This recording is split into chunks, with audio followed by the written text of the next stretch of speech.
Hello, everyone. Hope everybody's all right.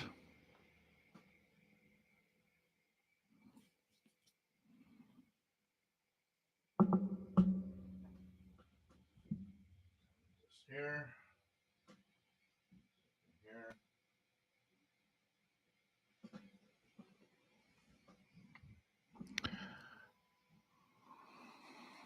Thank you, Rob, for the audio check. I'm going to have to pay you a salary now. You're going to be my audio check guy. uh, Thank you, Richard, for the tip. Much appreciated. I'm going to try to do more videos on the SDR Uno and SDR software and to continue helping out with different options and the different things you can do. I know that there's a lot of a lot of I know that there's a lot of features and a lot of things. It's just amazing how you have to there's a lot to learn in the software and the SDRs and themselves. But once you have the hang of it, at least to the basics, pretty cool to use and pretty much it's a lot of fun.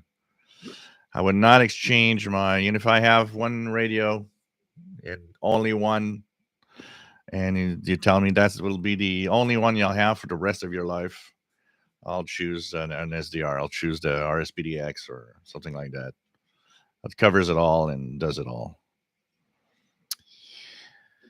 Okay. Everything looks all right. So welcome aboard. This is the live show for Saturday. We are here every Saturday at 20 hours Universal Time. This is a show about radio. We talk about radio. We talk about shortwave radio, amateur radio, every type of radio. Got some interesting questions today that I'll be checking out here. So we have an amateur radio operator to be that will actually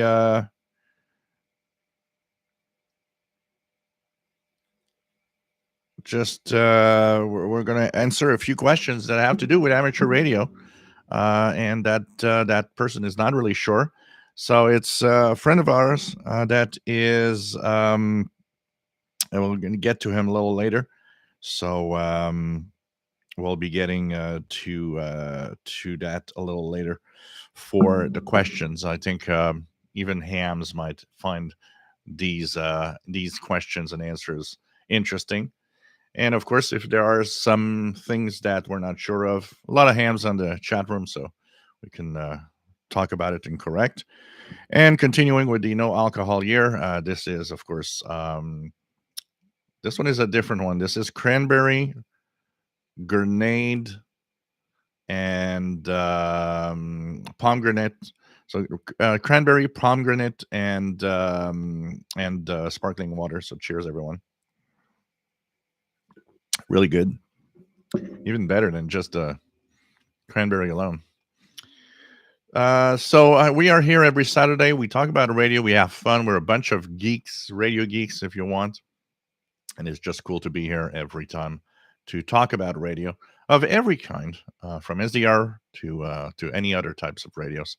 Of course, in the background here, you see the different signals. These are all RTTY signals. If you want to brush yourself at detecting and decoding RTTY signals, big WPX RTTY contest this weekend. What you see here are all individual radio teletype signals. And actually, we'll use the decoder of the FTDX10, and I'll show you a little bit. I'll also, you know what? I know some of you might say, well, I don't understand what they're sending, what they're saying. We're going to actually go there, and we're going to decode some, and I'll actually kind of maybe take a little bit of the mystery out of these signals from amateur radio contests that I like. I like a lot the contest for DX purposes. It might not be, exciting content, but it is fun content because with these signals, you might be DXing countries that are not on shortwave anymore. You might be DXing, areas of the world you never heard. it's kind of fun, and it's part of the DXing of even as a listener. So, anyways, we are here to talk about radio. My name is Gilles. I'm located in Montreal, Quebec, Canada, northeast part of North America. We will, of course, be talking about radio. There's a beautiful chat room with wonderful people that are just the best in the world for helping out and being a great gang that's just supportive of the hobby. And I think we do have the best crowd of any groups. And this is thanks to different little things. Well, choosing correctly the people that come in, but also I think it's our moderators are amazing. Moderators are just amazing for making sure that we keep this alive and well and clean, which is great. Thank you all the moderators. You are doing a fantastic job, and no pressure. Sometimes moderator might do something, might remove someone, and there's a little debate as to yes, no, should we? You know what? Go with your guts feelings, and don't it doesn't matter if there was a mistake, there was a mistake. Don't hesitate. Just go with your gut feeling. Should this be here or not? Simple rules. No politics, no religion, and no foul language. For the rest, we can have our opinions, we can talk, and this is great. And this is an open forum where everybody's opinion is welcome. um Once this is over, well, we have a Facebook group, more than 3,000 members on a Facebook group, a very active group. Lots of people are commenting what they're listening to and sharing what they see on the bands, the radios they have, personal opinions of the receivers they own, how they like them or not. And it's just great. It's really really cool to have that also. And once again, very clean, very nice. Thanks to moderators once again. I have limited time to take care of everything, and I want to thank everyone that does take care of some of the things that I don't have time to maybe necessarily attend to. So moderators are wonderful for that. I want to thank you guys. You guys are really really great. And well, we of course talk about radio here and have fun. So hope that you enjoy the show today. Bouvet Island, the big, big, big thing about Bouvet Island, the expedition, the second most searched DX target in the world for ham radio. Bouvet Island, if you don't know where it is, it's way down. If you look at the map behind me, okay, this map, Bouvet Island is somewhere over here, about here. So it actually says Bouvet Island on it. It's midway between Africa and South America, very low, close. It's closer to Antarctica than any other continent here. And it's a very, very tough island to go to. The expedition has been, I don't know how many times they tried to go and weren't able to. Now they are there. They're having tons of problems, storm after storm. They had some problems with the tent. Then they had generator issues. They're not even set up the way they wanted to. It turned out to be much more difficult to set up there than they actually anticipated. But you know what? They're there. And I find it so sad to see the stupid, dumb comments of people like, well, I don't hear you. Or if you're using just 100 watts, what a joke. Yeah, what a joke you are as a ham radio operator just to say things like that. I mean, when I see dumb comments like that, why not remove yourself from the ham radio community? You're not helping. You're not positive in the hobby. You're just an idiot that's trolling, ranting all the time. I That's one of the things that I looked at, and it's like these people took the time to do the best they can, and you rant at these people that are there giving you an opportunity that wouldn't be possible. I know I won't probably be able to contact them just by the way it's happening, especially because of stupid hams. There's so many stupid, dumb hams throughout this Bouvet expedition that I can't believe how dumb a lot of hams are. And you know what? Why are you calling CQ on a frequency where they're supposed to be when that's not the way it happens? You're not calling CQ. You are, if you hear them, trying to contact them. But tons of people are not even hearing them and just saying, "Hey, I'm calling you." Well, if you don't hear them, you're wasting your time calling. All of that, tuning over the frequency, not knowing what a split is. Come on, guys. FT8 Foxhound, what's that? Yeah, well, if you don't know what's that, you shouldn't do FT8 The Expedition. Stay in the standard FT8 bands and make contacts. There are tons of things like that that are annoying me crazy when I look at what's happening with the D Expedition. Look, let's be happy. These guys are there doing their best and giving a chance and an opportunity to maybe contact some rare place on Earth. Unfortunately, a big part of the problem, idiot hams that are preventing you from making the contacts. Why? Tuning, talking on the frequency, FDA in the wrong cycle, whatever. Um, God, there's so much dumb hams out there. I can't believe it. It's driving me nuts just to see that. But I'm trying it out. I'm seeing if I can contact them. I'm trying to hear them. If I hear them, then I will call. I won't call if I don't. Why are you calling if you don't hear them? That I just don't understand. And add to the fact of those pirates, the fake calls everywhere. What the hell is the problem with you guys? Maybe you should get checked out by some psychiatrist or something.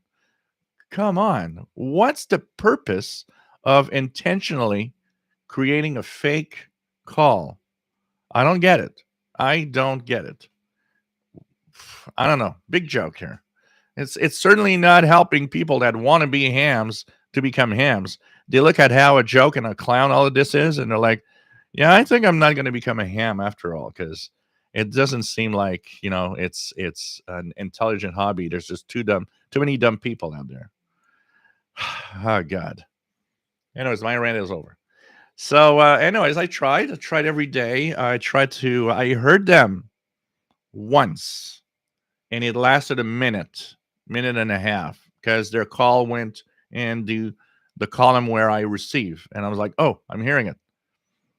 It lasted a minute. It's as if the propagation changed and it already wasn't there. But I noticed that when I heard them, actually, when I received their signal, I got maybe 10 minutes after, I got an alert on my phone that there was a solar flare that had just happened. So I'm wondering if I got them, solar flare happened, made some disturbance in the propagation, and it just erased the signal from my end here in Montreal. Only once did I see them on the FT8. For the rest, since then, forget it. I've not been able to hear anything, and I'm sure it's pretty difficult to contact them also. SSB voice, forget it. I haven't heard anything. I even heard three dumb hams from the US that started having a conversation saying, "Well, those guys aren't making it. It doesn't matter if we talk here." Yeah, it does. Do you have a freaking idea where your signal is going? Do you know that maybe you are interfering with somebody else? How stupid can you be? There's so much spectrum. Why don't you have a conversation somewhere else? I guess you're too dumb to understand your radios and how to change frequency. I don't know. Oh man, the things I've seen this week, I just can't believe. So welcome aboard, Richard Wagner. Nice to have you here, Northeast Illinois. Richard Califano. Glad that I helped you with SDR Uno. I'm very happy. This is the purpose of all of it. And I'm going to try to make more videos to help you out and help out anybody else also that has a SDR Play device. Use SDR Uno software. So this is going to be nice.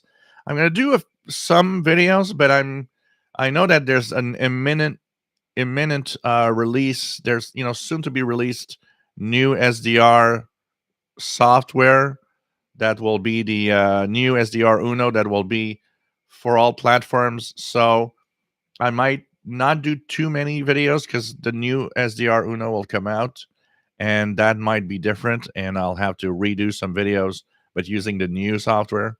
So we're gonna check that out also. Matt, MDK2, nice to have you here from Denver, Colorado. We did have our contact on 15 meters, definitely. That was cool. So really nice to have done that. 17 didn't work.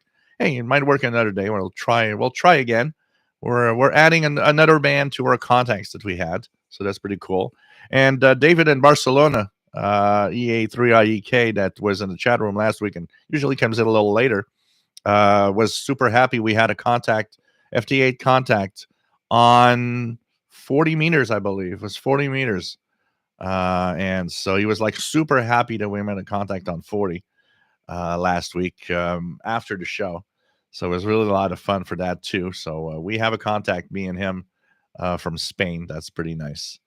Rob, nice to have you here from Phoenix, Arizona, our resident audio check guy. Laura Robertson, nice to have you here from Italy, I3/KO4DFJ. Nice to have you on board. Are you very active on the ham bands, Laura, just out of curiosity? Just, who knows? Maybe we could have a contact at some point, either voice SSB or FT8 or something like that. What else do we have? We have David's Radio Room. Nice to have you on board. We have Paul. Nice to have you on board from Southwest Michigan.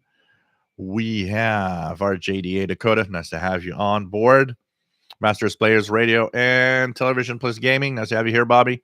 WA5107 SWL. We have our JDA Dakota is from Winsville, Missouri. Nice to have you here. WA0113 SWL. Richard says SDR has opened up a new world of shortwave listening. Look, an SDR changes your radio experience totally. People that have not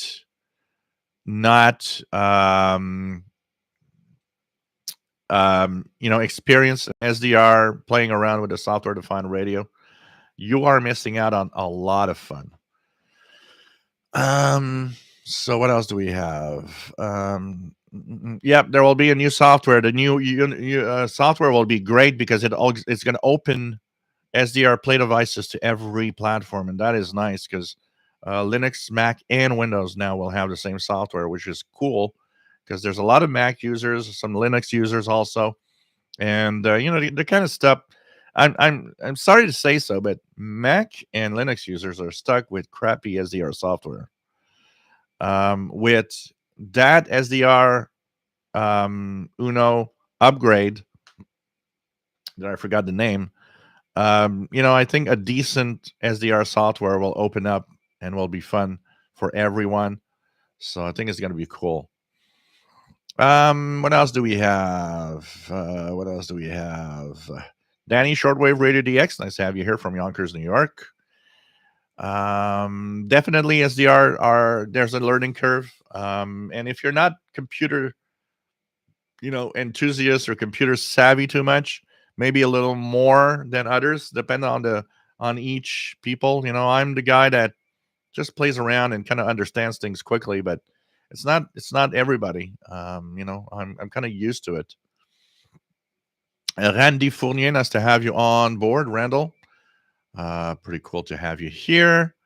We have, what do we have? Let me just, Jim's Radio Check, nice to have you here. Ricky, salut, nice to have you here from Calgary, Alberta, Canada. Nice to have you on board, my friend. We have Chuck, nice to have you here from South Texas.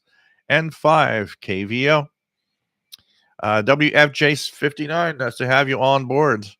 That reminds me that I have finally contacted and officially acknowledged and verified all 50 U.S. states. So I have officially contacted ham stations in every single U.S. states. That has been confirmed this week. So this is pretty cool. I was missing.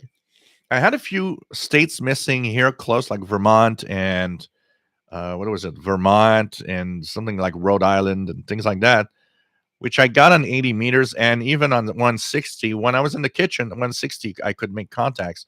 I actually have like at least close to 100 contacts made just 160 meters. And I find it sad because when I moved, I made the cable longer. I lost the capability of 160 meters because I thought it was kind of fun to have, even though, contacts are not, I did have contacts that were quite far in there, more than 1,000 kilometers away. But I find it sad that I lost that capability. But then again, 160 meters is quite limited. I have a high noise level too, so it limits what I can hear. I do have 80. 80 is very noisy, so I have a hard time. 80, I've got a few European contacts. Probably would have more if the noise floor was lower. But anyways, the only states that were missing, the only state that was missing actually, I had 3 contacts in Alaska, but none of them had confirmed the contact because it's very important when you make the contact. You want to have the confirmed contact. They need to confirm that, yeah, we did have a contact together. And the 3 contacts, none had confirmed. So I was kind of, I'd like somebody to confirm, And I was missing Hawaii. And as I was talking to Matt earlier, uh, on Monday, I think it was Monday night, it was like midnight, 1 a.m. was like, 0506 UTC. I was on 30 meters and I started seeing those Hawaiian stations coming in. And I thought, I'm going to try. And I had not done a Hawaii contact at all in the past months. And on Monday night, 4 Hawaii stations, one after the other. And it was like, oh, cool. And 2 of them confirmed. So I was just missing a confirmation from Alaska or trying to get some other Alaska station. And I'm looking on Wednesday, and one of the stations from Alaska that I had contacted months ago finally confirmed. So yeah, I ended up with confirmed 50 states. It's like, woohoo. Now I have to do the same thing, but with SSB voice. That's going to be a tougher one. Okay. What else? So nice to have you here, Chuck. Activity Extra, ça va bien? J'espère que tu vas bien toi aussi. Nice to have you here. WFJ59 from Mid-Michigan. Nice to have you on board. Archer's Out of Croucher's Kitchen. Nice to have you here from Massachusetts. And Happy New Year. Been away with health issues. Hope that you are getting better, my friend. Hope that things are going to be better. Richard says, if it was not for Shell in this program, I probably would not have stayed in shortwave when I came back 2 years ago. Yeah, there's an effect of when you do something, try to push something, and try to bring people with you and some hobby. I get how difficult it is because I think of 2 particular categories of listeners here. One, the newcomer to the hobby, and 2, the old, shortwave listener from the past that's coming back today. And I think about what the bands are like today. So you have the older people that have and still think shortwave must be like what they had in the 80s or 70s, and open the radio and they're like, whoa, there's nothing on. And there's nothing on for multiple reasons. There's stuff on, but there's less than before, definitely. But also, the noise floor is so high that a lot of what you might be hearing is not being heard on your radio. It's not being received because you are in a noise bubble, preventing you from hearing what you could hear if the noise was so much lower.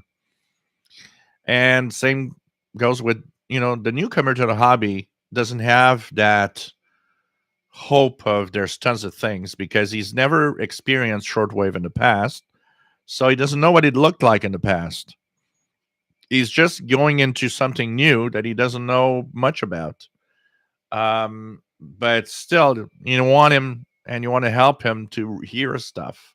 You want to help him to hear stations, hear signals, because if you don't hear anything, kind of boring. And once again, what's plaguing that is not necessarily, people say, oh, there's no stations. There's stations to listen to. In a low noise environment, I have a whole day of radio listening on shortwave without any hesitation. The noise is preventing a lot of it from actually being received.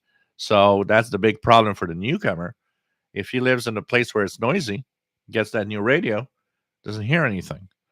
And once again, noise, and I'll say it again, number one killer of our hobby. And that is the big problem. So, things like having something like this, I think helps out in, um, because I don't know, maybe I have a way of kind of, you know, making you guys a little more active and well, this is fun and I want to turn on our radio and I want to listen. Maybe also the examples of things we can hear that I also often give out and stations I talk about and whatever and signals out there. But also being with a gang of people, being a part of a gang that we're all here loving this hobby and being together and trying to listen to stuff in pirate radio and number stations and anything else. I think probably helps. And if my live shows, my videos helped you stay in the hobby, get in the hobby, or return to the hobby, well, this is cool. And this is the purpose of all of it. Lex 2006, nice to have you on board and on time. So, Richard, thank you for the tip. We have, what else do we have? Madison County Sound Labs. Nice to have you here from New Jersey.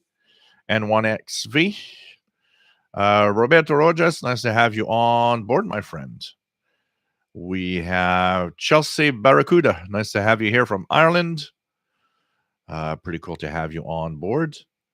We have Michael. Nice to have you here from New Jersey. We have, let me try to get back down here. Here we go. We'll slowly get that.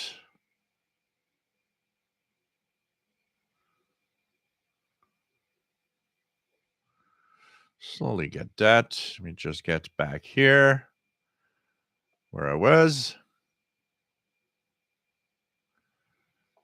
So 5'9", Ricky.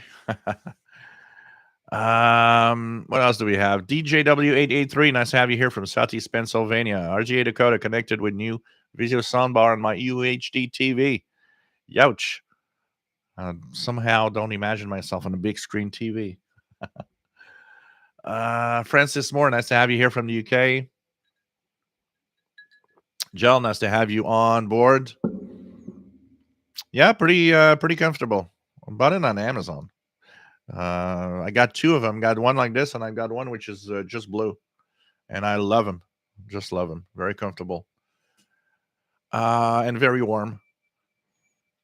We have Greg. Nice to have you on board, Greg the Catman. Sure. Saying hello from Southern Illinois. Nice to have you here. Rafik Patan. Nice to have you on board. Should I buy a PL 330 or 880? You'll love both. PL 880, you have you have a better audio, bigger radio. PL 330, you'll still have a fantastic radio. PL 880, if you use the tuning knob a lot to tune around, no muting. PL 330 will mute. But whatever you buy, you're gonna love the radios. Jasmine, nice to have you on board from sunny Seattle. We have Jordan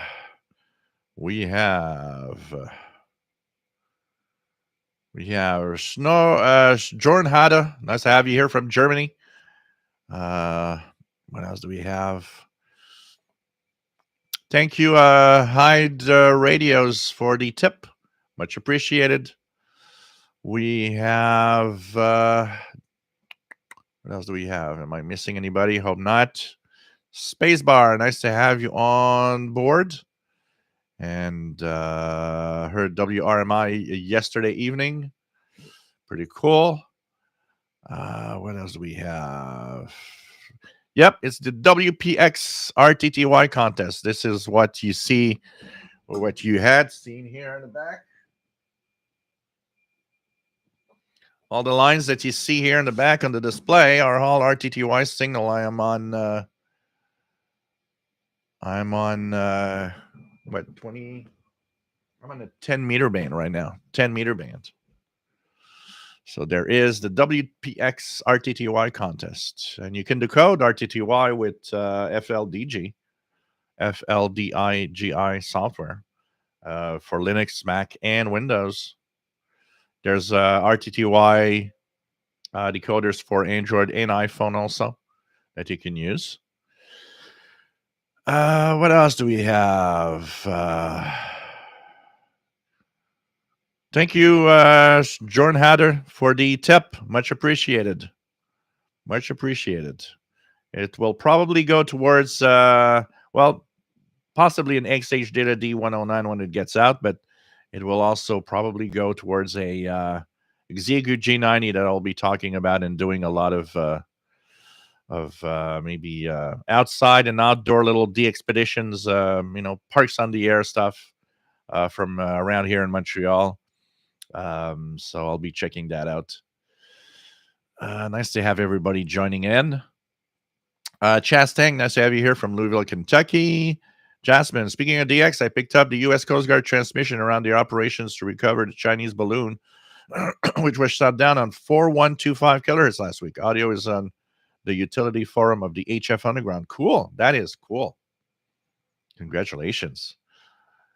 There was an article. I don't remember which place I saw that. There's an article that the title was something like, while the U.S. was shooting down the balloon, enthusiasts were listening in. Ricardo S., nice to have you here from Portugal. Cliff Morris, nice to have you on board, listening to the Voice of Korea a lot today. Propaganda music is fascinating. There's some, even if we're not, every time I hear Voice of Korea, I'm kind of, I want to listen in. One, because it's really far away, but also because, I don't know, there's something about what sounds and what is pretty much one of the last real communist style stations from the past. It sounds like the heavy communist stations that we could listen to in the 70s and the 80s. And it's pretty much the only one left that has such programs. So part of it is like listening in the past. We feel like we're listening in the 80s or something.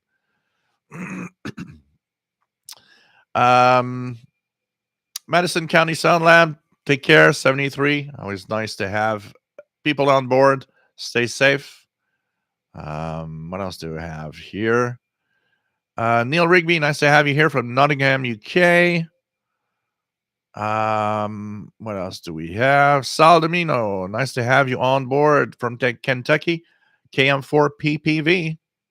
Art Dodd, nice to have you here. Art K2 ADC in New Jersey. Nice to have everybody here as usual.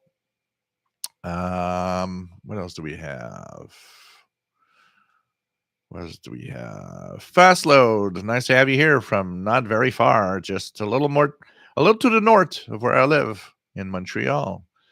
And what else do we have?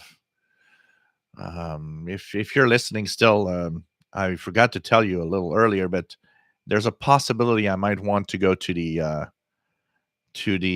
flea market here in Saint Michel tomorrow. If you want me to give you a little shout out, let you know. Probably go around 1:30, 2 p.m.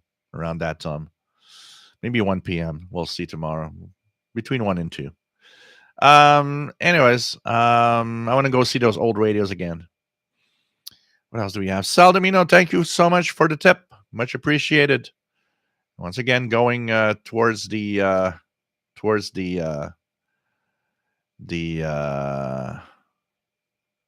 some more radio purchases. Space about a cluster is full of idiots towards special event stations. I had lots of experience with lids on a cluster like DX Summit. Fast load. Idiots are just stupid grid chasers. Matt says watching the comments on dxsummit.fi has been revealing. Oh yeah, definitely. I saw the same. I'm using the DX Fun Cluster, which has the same info as the DX Summit. God, it's horrible. It's just crazy. It's just crazy. Yeah, it's like DXCC or something. Yeah. Michael, right on. Makes sense. Ricardo, and shortwave interference, Woodpecker or Fire Dragon, which one is older or stronger? Well, Woodpecker is from the past. We don't have the Woodpecker anymore. We do have things that resemble it, but our radars are other types of radars. But the real Woodpecker is more from the past. The Fire Dragon, um, is much more of Chinese broadcasting. It's very powerful, and they have a lot of Fire Drake, as they call them, on the bands. I've heard a couple last week in the same band, like only maybe 100 kilohertz apart. I heard like 4 or 5 Fire Drake, pretty powerful too, in early morning, like mid morning, on the bands, a 25-meter band. They're all very, very powerful. China's using 500 kilowatt transmitters for that. It's pretty crazy. Robert Varner, don't even bother to look for them. Salimino, what is the power of Radio Romania transmitter output? Because they come in like gangbusters. Officially, they're rated at, I believe, 250 kilowatts. I have the impression they have lowered their power a little. I'm not sure they're running the full 250. I wouldn't be surprised they may be just running 100. But here on the East Coast, they're giving a pretty good signal, that's for sure. Across Europe, they're really powerful. Jasmine says the guy was ranting against FT8 over FT8 frequencies. Yeah, that it's pretty crazy. Spacebar says, have you seen some of the comments during the 13 colonies? It can be awful. Yeah, it's just crazy. It's so stupid.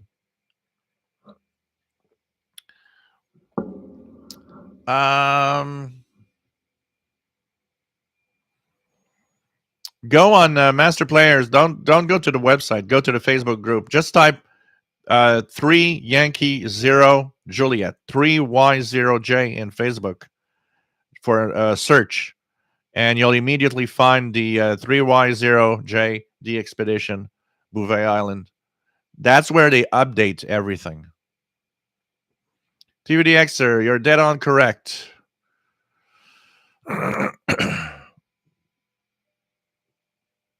Chaz Stank says, I know a lot of folks that to see a psychiatrist. I guess we all pretty much know some of them. God. Jasmine says, as far as becoming ham, I see a lot of money invested to talk with people who have little in common with and who just from listening, I wouldn't want to talk with much. The thing is, Jasmine, is it's not just ham radio is different aspects. So some are in ham radio because they they like to talk, which is great and fine. 80 meters is particularly 80 meters, and part of 40 meters is, but 80 meters particularly is that, a lot of that. And that's okay. It's fine. It's cool.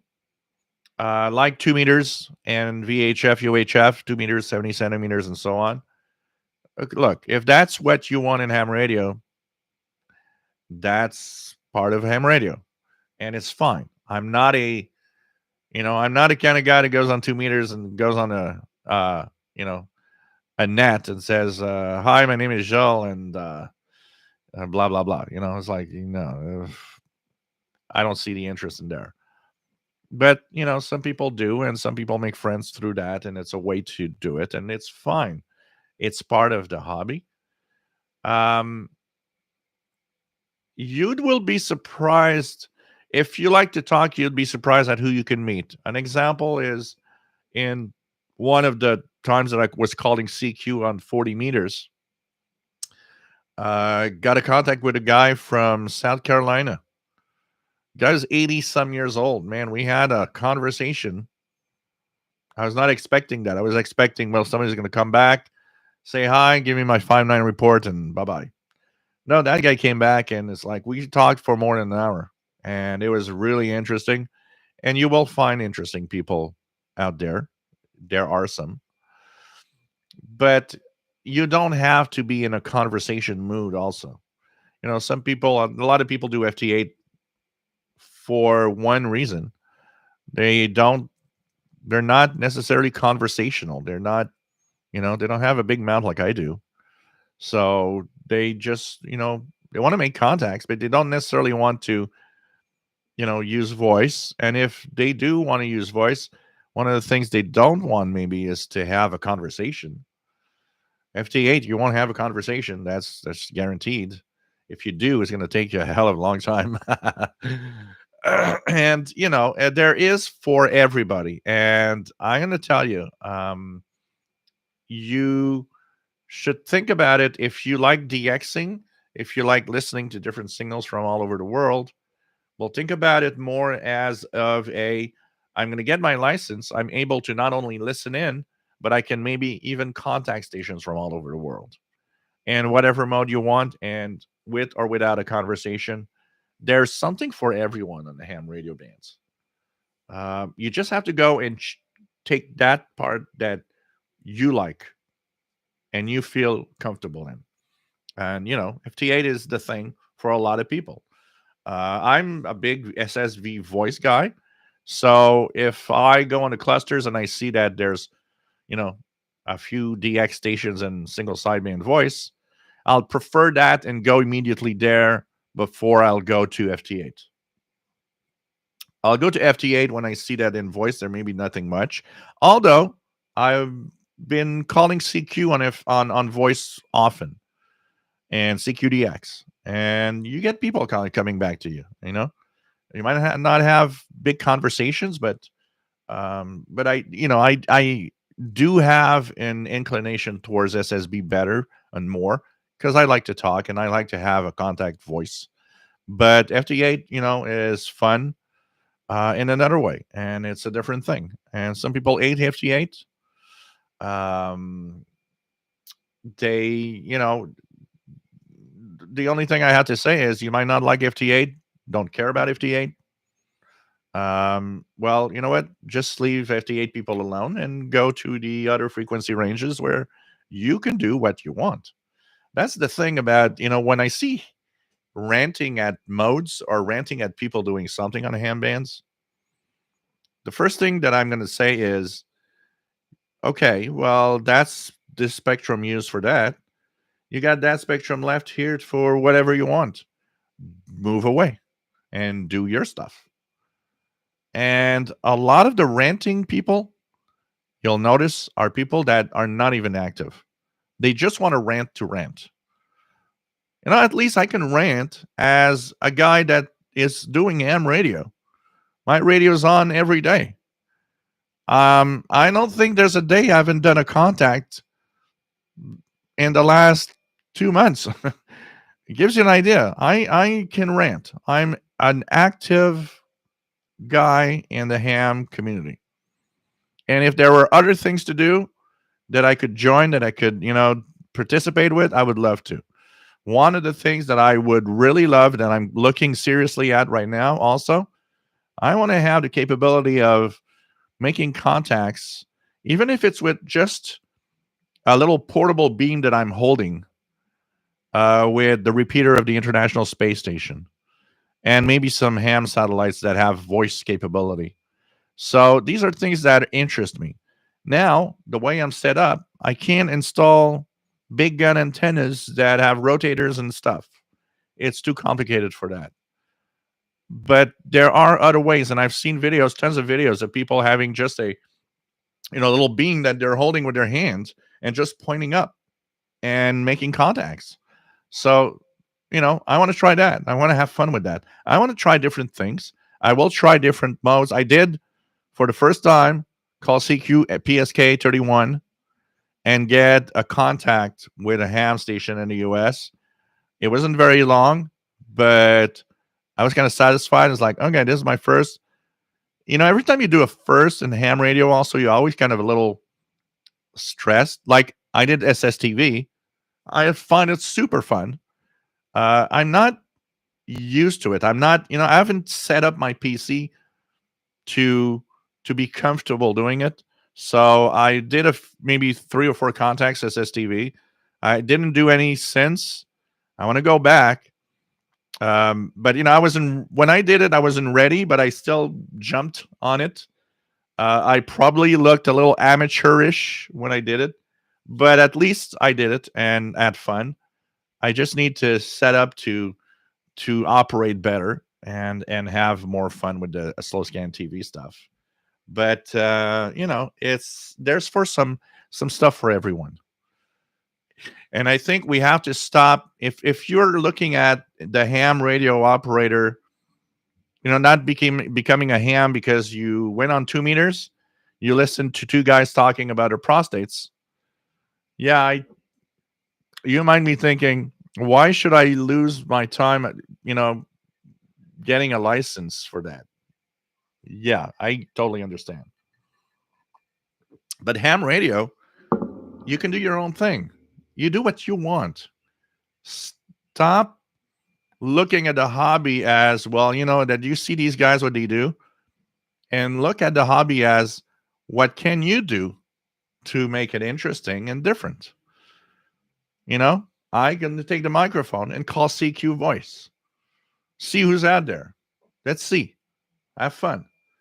You're a little more tech savvy. Get the computer on. Put the software. Let's try some mode or some sort. I want to try stuff that we never hear on the bands and see what it actually will eventually do. But it's all up to you. If ham radio is boring, if your license and you have in ham radio is boring to you, you are your own reason why it's boring. You're the reason why it's not fun. And why do I say that? Is because you're not trying hard enough. Get out there and do something about it. That's all, you know? It's really, really do what pleases you anyway. And there's for everybody. Like I said, from the VHF, UHF range, you can do local contacts, repeaters, simplex, all sorts of things, satellite, whatever. You can go on HF, which is my preference because you contact the world on HF. And I'm having fun on HF. I'm not doing VHF, UHF much because it's, I'm not interested in talking to, if I wanted to talk to my next door neighbor on VHF, I would have stuck with, let's put up a CB and, talk on the CB bands. I don't see the difference. But that said, everybody has what he wants and what he likes to do. And that's fine. And we got to stop having people rant at other people doing this mode or that mode. I don't know how many times I've seen, FT8's killing the hobby, and I always come back. So, no, it's not killing the hobby. You're killing the hobby by ranting much more. Anyways, what else do we have? Sandman X, nice to have you here. Says, on the money with hams, I hardly ever bother getting on HF anymore and just stick to simplex local VHF. Carl Icon, nice to have you here.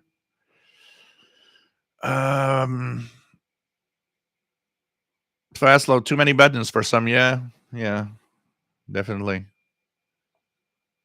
We need a new ham radio style that's just Push to talk. Hey, my ham radio gear has just one button. Push to talk.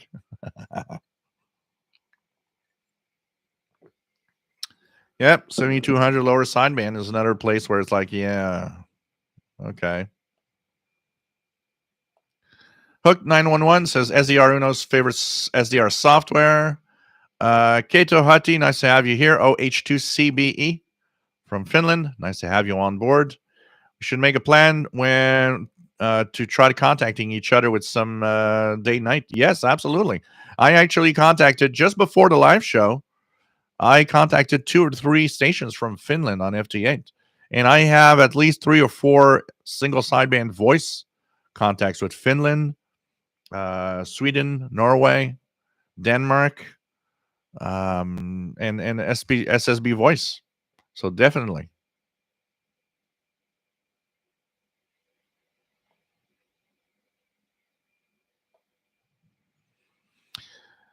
Hey, operators. Aside from FTA, do you know you can earn awards on DMR? Well, there's awards for everything in every mode. Honestly, it's all a question of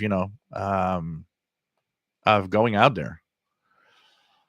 Michael, Gilles still voted #1 on global radio host and broadcaster. What else do we have? Jasmine, SDR++ isn't crappy and it's cross-platform. SDR++ is okay, definitely, but still, there's a lack of choice. Let's put it in there. There's really a lack of choice. SDR Connect, yeah, that will be a nice upgrade. 0-100, nice to have you here. KD2ANN from New Jersey. No, SDR Sharp is not compatible with SDR Play devices, for sure. So thank you for the congratulations on the 50 states. Matt says, yeah, close states with small populations are tough. I have one FT8 contact with Wyoming on 10 meter. That for some reason the guy won't confirm, even though I've emailed him a few times, no response. Yeah, some people just don't care about that. You know, I'm pretty sure that there's a lot of hams out there that that fluff of creating a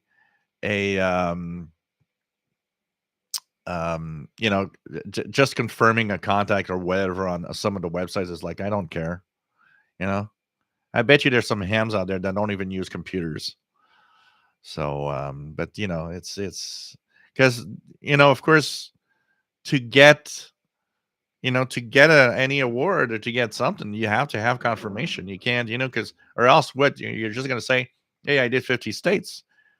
And if I didn't have that Alaska confirmation, yeah, I have 50 states. I know I do, but it's all fluff and useless if the other one didn't confirm that we did have a contact. So definitely, there's something important in there for us, but Robert Varner, nice to have you here. KC2TEL. Thank you so much for the 50 contacts. MDK2, I'll have to wait for Spartak E season and get someone else. I'm waiting for 6 meters. I've been looking at 6 meters almost every day. What I do when I do YouTube videos for like the tech channel, I leave the SDR, I leave the radio open, the Yaesu open, and I leave it on FT8 50313 on 6 meters, and I look if anything shows up. There was one opening on 6 meters since I've been looking at 6 meters on my Yaesu, and I made a couple of contacts, 2 or 3 contacts, mainly with stations in the south of the United States.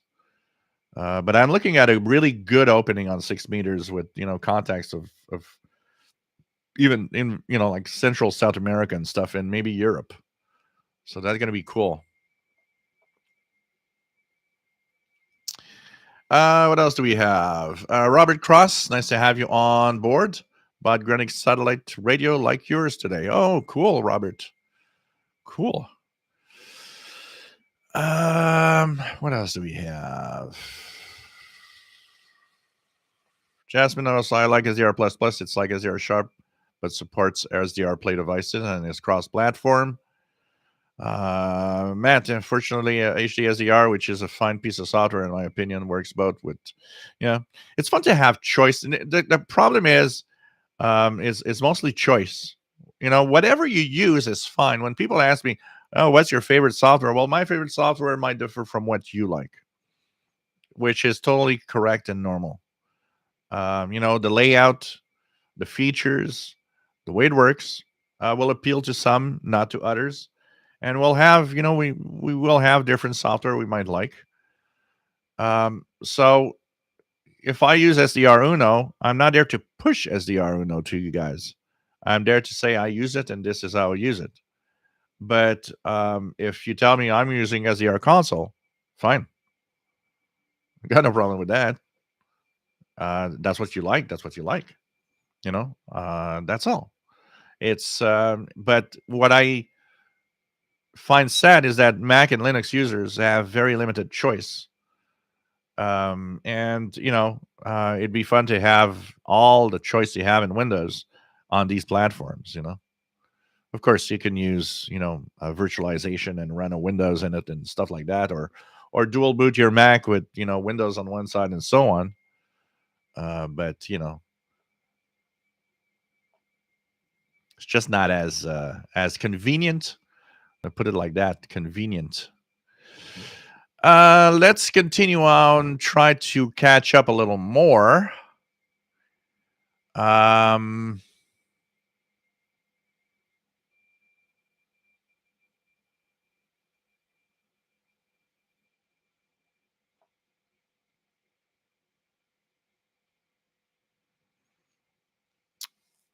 Welcome. Let's check it out here. Oh, that's interesting. I'm having a hard time getting there. Okay. If I miss out on anybody, just say hi. Dan H, nice to have you here. By the way, I'm half an hour behind in the chat room, and now I'm going to try to go real fast to get a lot better. Matt, QRZ is my least important online log anyway. I get maybe 55% of my logs confirmed there versus 80% on the logbook of the world. Yeah, I have to send in my I registered finally. I just have to send in my information to activate the logbook of the world there. Sheldon Harvey, nice to have you on board from Greenfield Park, Quebec. And nice to have everybody here. And yep, very close to Montreal, just southeast. Robert Varner, the golden age shortwave for me was in the 60s through the 80s. Dan H, originally from Pontiac, Quebec. Cool, Dan. What else do we have? Craig, W9CFW. If going to work 160, a guy needs at least 500 watts to have a reliable signal. I have a 160 meter loop and still have to run 1200 watts on the phone most evenings. Yeah, on voice it's tricky, but you know what? On FT8 160, I have a contact all the way up to California. And so that gives you an idea that, and I just use 100 watts there. I use 100 watts on the 160 to make sure I get the best signal possible. And I was surprised, but I have at least, I have a lot of contacts. I was surprised at the amount of, I called CQ. I remember when I was able to tune it. First time I said, probably a very crappy band for me. I just sent a CQ, and the number of stations that came back, I was pretty surprised. I was like, wow, people are hearing me. So it was kind of cool. But when I remove the tuner of the on the circuit on the Yaesu, if I remove the tuner and I check each band, when I was in the kitchen with a very short coax, my standing wave was close to 3-1. So it was really not the best. But still, with the antenna tuner matching the receiver, I was getting out there. So it's surprising. At 3 to 1, I don't know my signal. Maybe I had at 3 to 1 probably had like 80 watts coming out instead of 100, but still, you know. And honestly, between 80 and 100, there's not a lot of difference in the signal level. So it's pretty cool. Still getting out. But now with the 80 feet of coax, it doesn't tune anymore because the SDR, the SWR is much higher. The internal antenna tuner of the Yaesu will tune anything that has a SWR of 3 or lower. Now 160 meters is above 3, so it doesn't tune. It's the only band that I can't tune. All the other bands I tune. The two worst bands that I tuned for the SWR is 6 meters. 6 meters, I'm like at 2.5 to 1. And on 80 meters, I'm not very far from 3 to 1 also. The other bands all pretty much go below 2 to 1, which is not bad at all, which means, you know, the majority of my signal is getting out to the antenna. So it's pretty nice. What else do we have?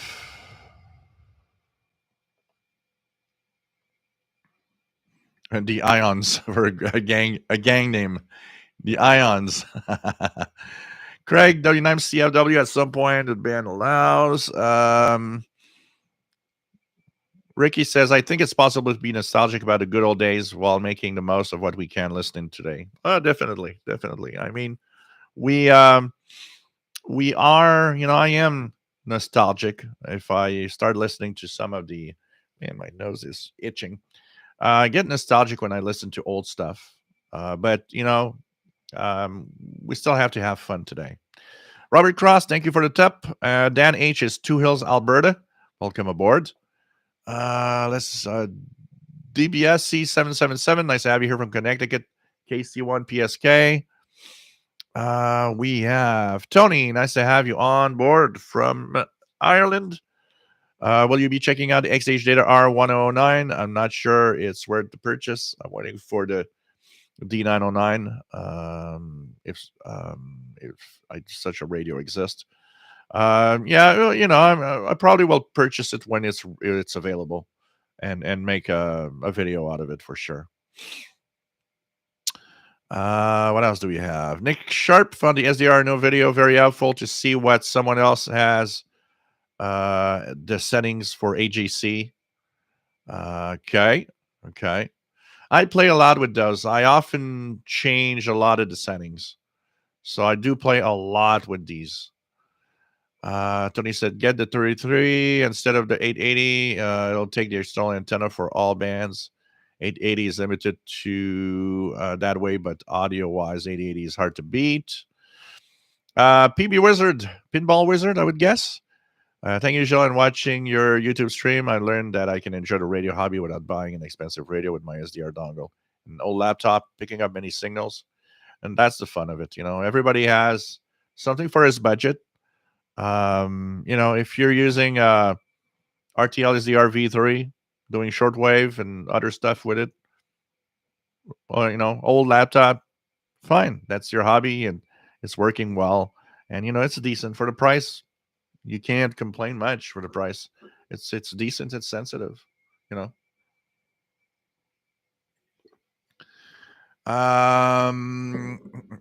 Spacebar 10 meter been open today in the UK also. Been 10 meter been open every single day since I don't think there was a day since November that I'll even add another thing. I don't think there was a single day since I've gotten my Yaesu that 10 meters wasn't opened. For sure, it was open every single day, all the time in the past weeks, for sure. What else do we have? Let's go down. Robert Warner, I would set up my computer for the RTTY contest, but my cats would jump all over it. Rafik Pathan says, from Pakistan, living in Uzbekistan. Nice to have you here. Marco Davi, greetings. Nice to have you on board from London in the UK. What else we have? What else we have? Oh yeah, definitely. Voice of Korea does sound like an old Cold War. Ricky says the article from Associated Press just mentioned as jets closing. Yeah, obvious we're listening. Yeah. Matt says that was a great appeal of Voice of Korea, just the time warp quality. Yep, definitely. Definitely. Tony got COVID for the first time. Hey, the first time for everybody. I got mine last year on June. So, Marvin Motts, nice to have you on board from the Japan Islands. Nice to have you here. Um,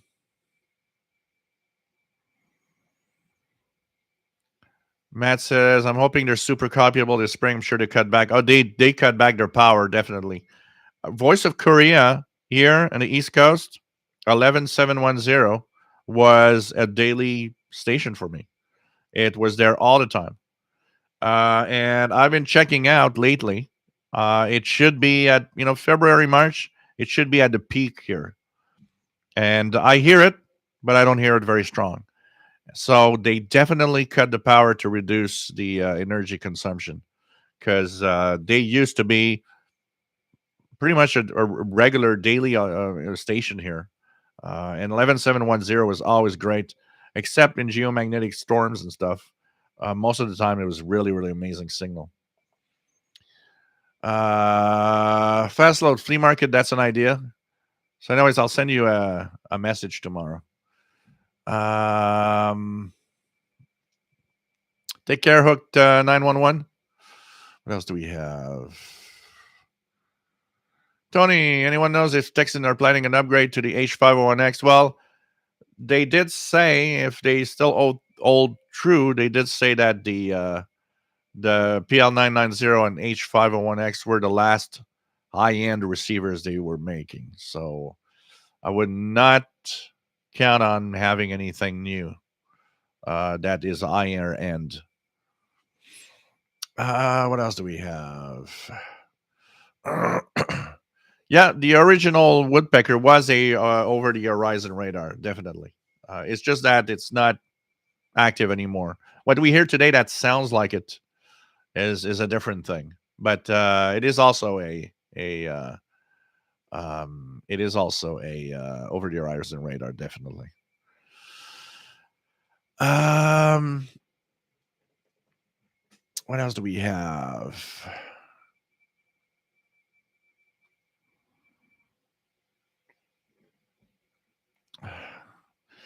Metalunar says, nice seeing your Panasonic RFB 300 in use again. I got nostalgic and found a Technics receiver on eBay. Same model my father had in the early 80s, just a toy to see and use again. Yeah, it's kind of fun. It's just the old radios. Sal started last year with Parks on the Air, activated 4 parks and hunted a bunch over the years. Cool.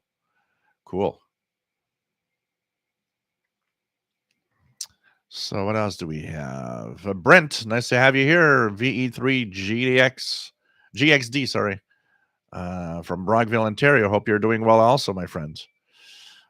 Tony, for those in Europe, check the Dutch Gold Guy in medium wave, up high above 1611 euro limit, around 1620, 1655, 1665, 85. Lots of pirates on your medium wave top end there. So René Charbonnier, take care, my friend.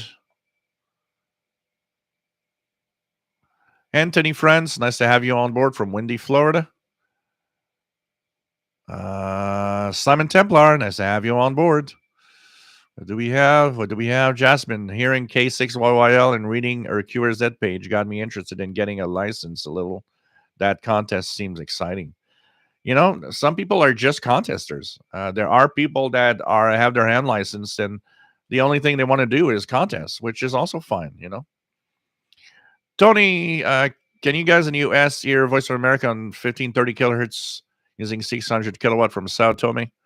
I've never heard it here. Maybe somebody could. I don't know. I don't know if I'm pretty sure there's a lot of medium wave DXers that have transatlantic stuff. So Maybe somebody somewhere did eventually hear it for sure. Fred Waterer, nice to have you on board, working on stuff and listening. Perfect.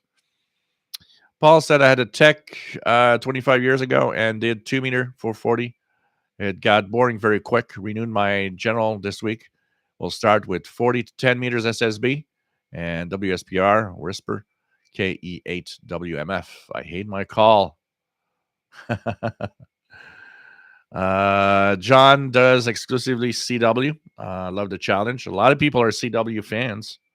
Definitely. Gary, nice to have you here. KM5X in Dallas.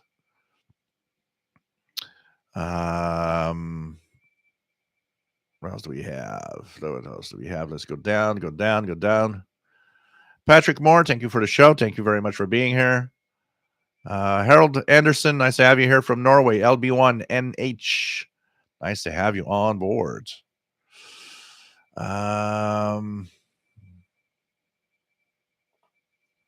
You try to go down here as fast as possible. Autism Radios and More channel. Nice to have you on board from Massachusetts. Jordan Hatter says, I love radio in general, not shortwave only. I'm listening to the International Space Station receiving SSTV. Hunting weather balloon outdoors. It's never a ending hobby. Oh, there's tons of things. When you start looking at everything that transmits a radio signal, the possibilities are endless. Some people chase the birds, some birds that have those tracking collars that broadcast on UHF frequencies, all the tracking devices. Some people just love doing that. There's a lot of that going on.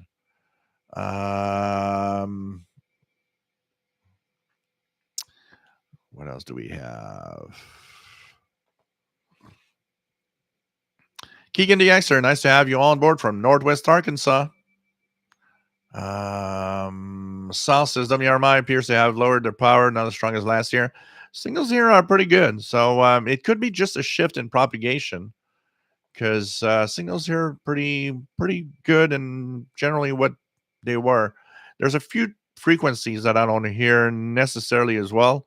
Sometimes I'm wondering if maybe they just, because I think there was one antenna they can't fix. There could be a couple of frequencies they're using a different pattern and different direction. Maybe that could be the change. Harold Anderson, AM radio is always fun if you do what you like. Yep, definitely. Alan, nice to have you on board. What is a good or best antenna for SSB? Well, the same antenna you're using to listen. SSB doesn't require a different antenna from standard listening. So whatever you're using on shortwave, it works on SSB.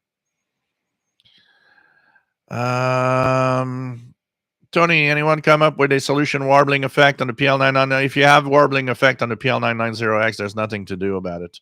Just make sure no transmitters are close.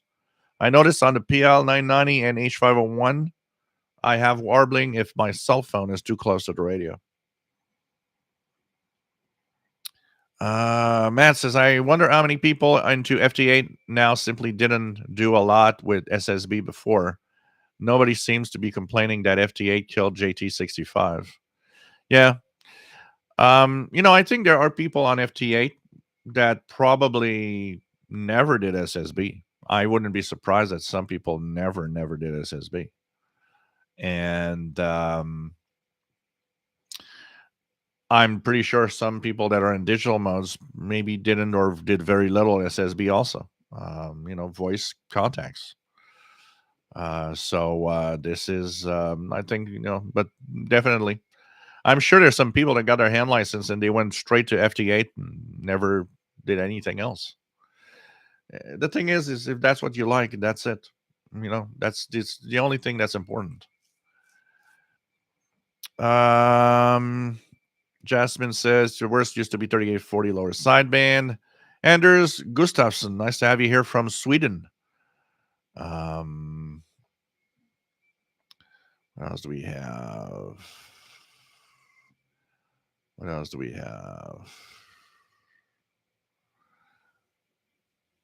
Oh, well, most people, I as a general thing, a lot of people eating as FT8 just ate anything that is digital modes.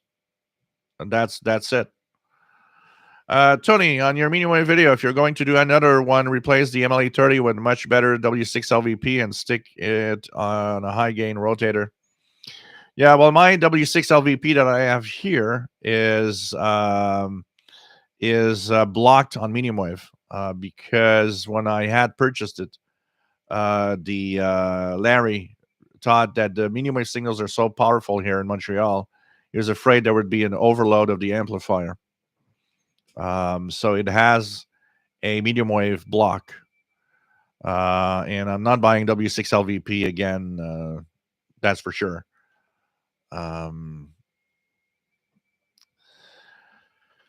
Timothy, nice to have you here from Fort Smith, Arkansas.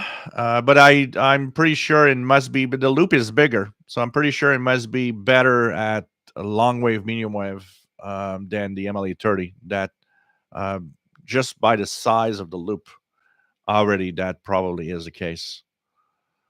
What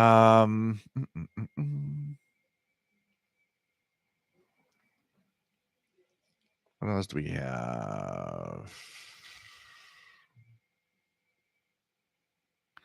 Alan, first YouTuber for ham radio that I'm subscribing to, new to this. Welcome aboard. Welcome aboard. Matt says, I wouldn't complain about someone who doesn't confirm for anyone. Lol. There are stations I've seen that don't QSL in any form whatsoever, which I find puzzling, interesting. Yeah. Well, I told you about the guy that I made a contact with. I think it was I don't remember where. Was it with a German? Anyways, he was a European guy, I'm pretty sure. And first sentence of his QRZ page: don't ask for a QSL card. I don't care for them. I don't want them, and I will not send you one. I was like, okay, that's telling it. Hey, look at that. I'm QSLing. Look, got all of these to send. Whoops, these are the ones that I received. These are, look, they're all there to send. That's just and not just that. I'm not going to show the envelopes, but just to give you guys an idea, I have to go to the post office this week. I put them on. These are all, just make sure no address shows up. These are all QSLs to be sent. So, guys, I'm sending QSLs. I'm responding to those. I want some. As my page says, if you send me one, I'll send you one.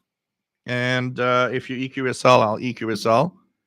And so I got those to send, including that pile is yours, Matt, MDK2, and also the one for David in Barcelona. I really need to go to the post office. I really find it sad because they closed down so many post offices that going to the closest post office now is far away for me. But technically not that far, but it's like 3 times the distance that it was before. So I find it kind of, stupid.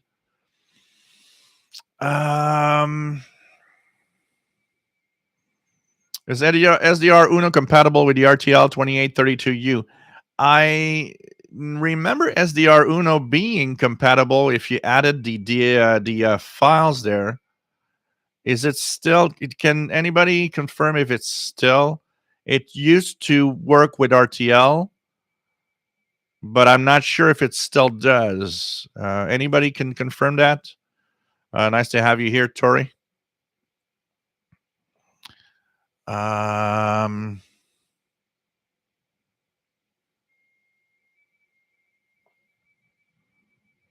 So there is a flip side to confirmation. A lot of ham operators will tell you that they will go on QRZ and never confirm your contact. Yeah. I like the QSL. I find it fun. Brings back the memories of QSLing the shortwave stations of the past. Like, really like it.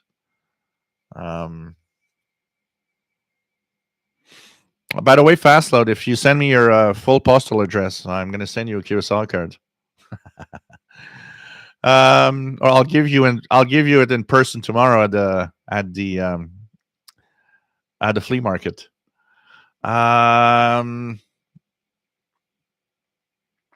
Alan got a PL330, MLE30, and 48 AN48X. One more antennas. Try long wire. Inexpensive and sometimes works great. What else do we have? Go back up here. Just try to find where I was.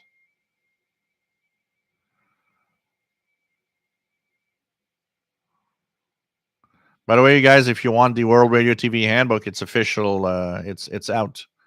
You can go to wrth.org page, and I know it's going to be available at different other places. So it's out.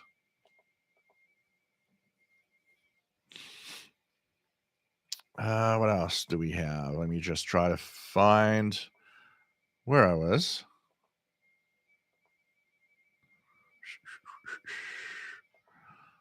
Almost here. There we go. Okay, pretty much here now. Here we go. King DXer, my dad got into 6 meters in June 2021. As I mentioned, my FM DX E-skip catches to him. He's licensed since 1954.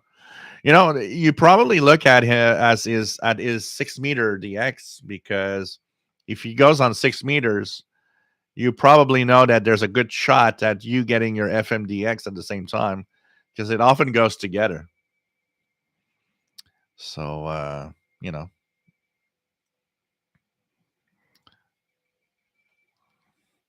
Oh, that's, spacebar. That's fine. I mean, it is definitely true that QSL is costly. Not everybody has, the money for it, and that's fine. You can EQSL. EQSL is fine. I got no problem with EQSLs. I got, actually, this week I got 4 or 5 EQSLs in my email. So, and I noticed that there's quite a few hams that tell you, if you contact me and your postal address is okay on QRZ or any other place, that they automatically send you a QSL card. So this is going to be kind of interesting to see if the cards that I get.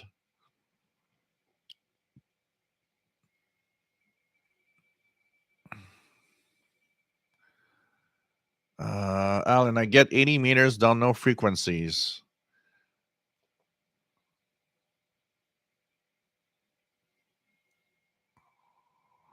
Like Matt says, antennas are made for radio listening on a brand. So if you're doing shortwave listening anywhere, your antenna works for a single sideband. It's the same thing.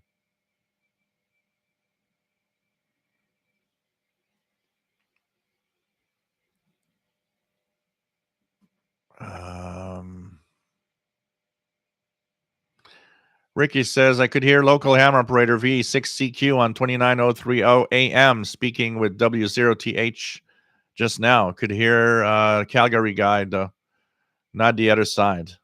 Wow. So, yeah, lots of AMers on the bottom part of 29 megahertz. I wouldn't be very good there, because the Yaesu on AM mode just outputs 25 watts.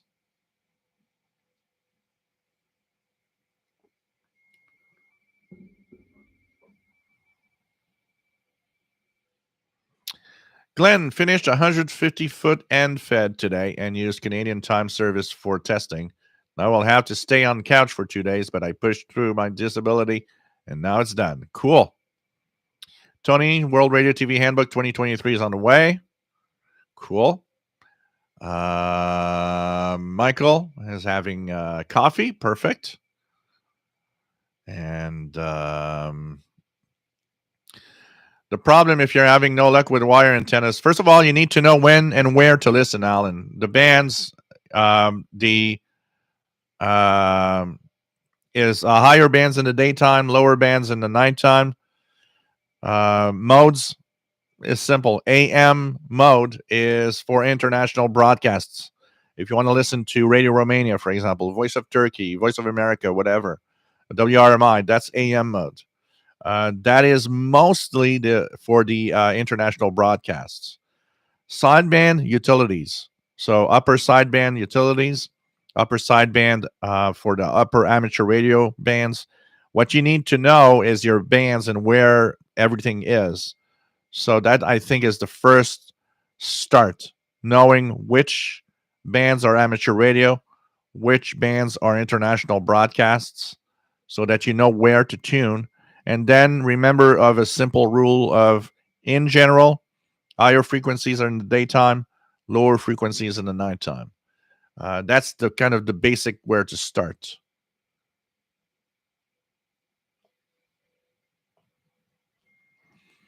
Yeah, I'm more into the EQSL of just send it through the email direct, not go through the site. So that's more what I do. I send direct to your email. That's it. Simon Templar looking forward for getting a copy of the 2023 World Radio TV Handbook. Apparently has 140 pages more than last year's edition. So it's kind of interesting. I'm going to check if I see a place where I can order it. Not too complicated. Um, I'll check it out.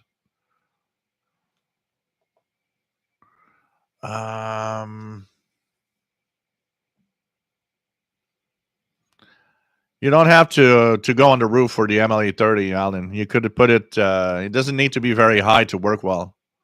So Matt says, I think that as long as SWR is under 3, it's workable. But for full duty modes like FT8, I prefer to keep it below 2. Yeah, anything that is going to keep your transmitter on for a while, it's much better to have the lowest SWR possible. That definitely, because it's better. It's simply better. Like I was saying last week, because a lot of people don't understand antenna tuners, and like I was saying last week, it's like they don't tune your antenna.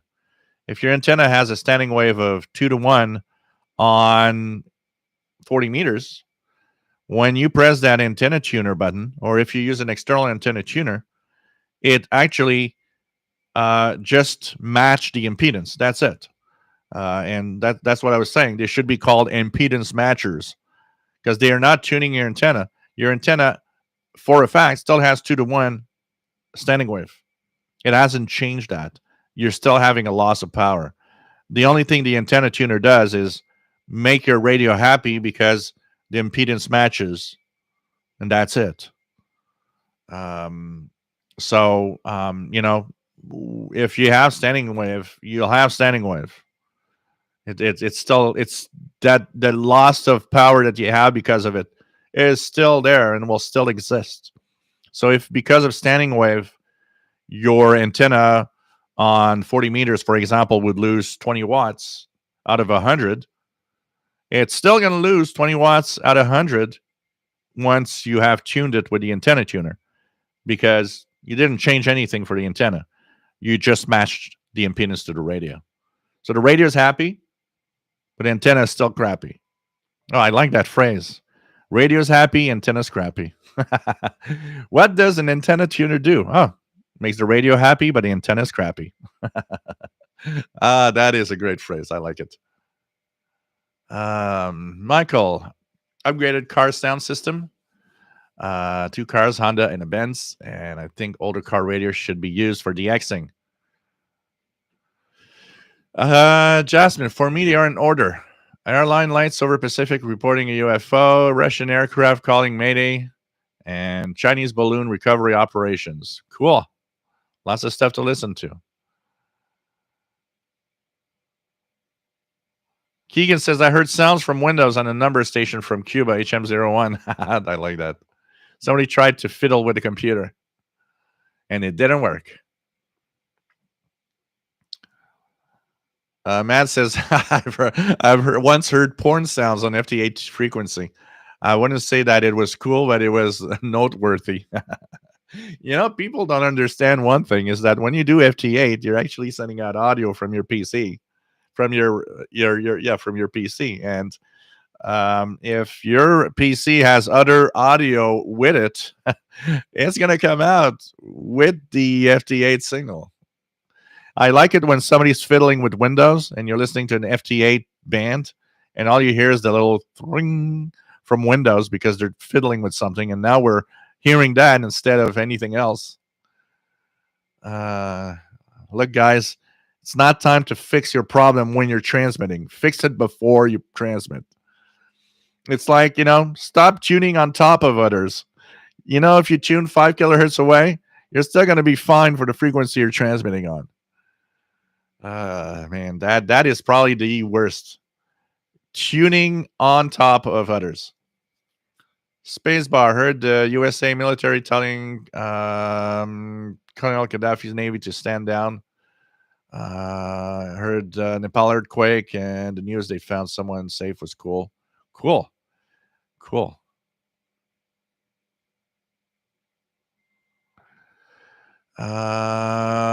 Salamino, Channel Radio International, pretty strong on the evening on 6180. Yep, from Cuba transmitter site. The only problem with that is they are their only problem with that is they are over Radio Nacional Amazonas. Mickey, FLDG. So decoding software for CW and multimode because it decodes almost everything. FLDIGI.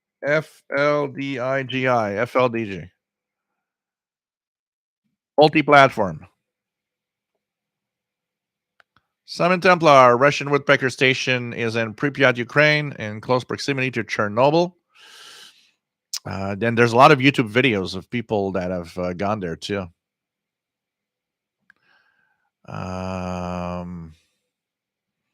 Yeah, Keegan DXer, definitely. CHU moved from 7335 to 7850.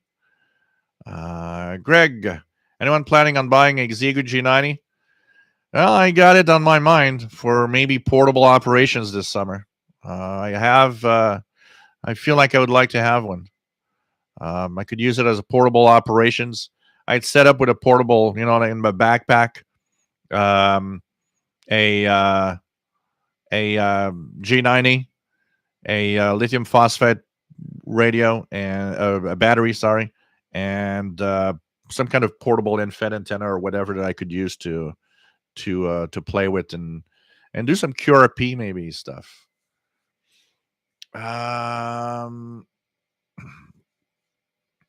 Matt, I'm going to learn CW. I think part of what's intimidated me is that I'll have to learn all the shorthand, not just the letters and numbers. Yeah, there is that way of transmitting Morse code that you have to gotta get a hang of.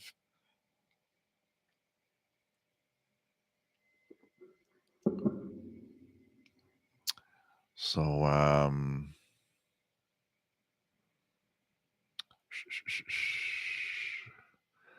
the Keegan DXer, my dad does SSB and CW, mostly CW. Francis Morse uses a Wellbrook mag loop, flexible, using LMR 400 cable, giving very good results. Although pricey, were very penny. Yeah, I'm not gonna buy one of those expensive antennas just for medium wave or long wave. That's not worth it for me in my case. And a W6 LVP loop pretty much matches a Wellbrook in performance level. They are also pretty much at the same price level. And I just got to say that I'm not impressed compared to MLA30. So, that's for shortwave. I haven't seen much difference. So that's where, I'm pretty sure they must be much better than the MLA30 for long wave and medium wave. That's for sure. But just for these two bands, for me, that's not worth it. As in general, not for the price. Jasmine also heard someone trying to jam one of the Russian national anthem channel markers with that song. Francis Moore, thank you very much for the tip. Much appreciated. No, your card has not arrived yet, Matt. I looked. I didn't look at my mailbox for a couple of days, so I actually went to see to check the mailbox today to see if anything in it. Still nothing. Probably next week. I have to put yours in the mail now as soon as possible. So, Jasmine, yeah, I did 4 contacts in slow scan TV, but I need to set up better. Matt says, I can't wait patiently for years, no sweat. What else do we have? Matt says, there are some jerk in Arizona sending nothing but political SSTV. I hope he finally stopped. Yeah. Sheila, it's like, anything political talk, because you go on the already your medium wave band in the US is like too much trash politics. Um, when you go on the ham bands and you start hearing guys about, oh, this Biden and that Trump, and that's like, oh, please, you just move away. Sheila, nice to have you here from Belleville, Ontario, Canada. No problem. Even if it's a few minutes, you're always welcome, like everybody else.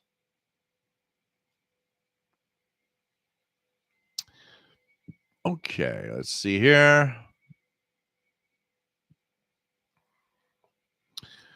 What else do we have? Let me check it out. 73, Sal Domino. Joseph, nice to have you here from San Francisco Bay Area. Nice to have you on board. Tony, 78 RPM Records, old music. Nice to have you on board. Loves listening to Shortwave Radio. Cool. Keegan DX, yes, many of the FMDX station I hear and the beacons my dad hears are in the same area, are close to each other. Yeah, because it pretty much matches. If your dad gets a 6-meter contact on a band towards a certain area, you probably have the same area as your FMDX in general.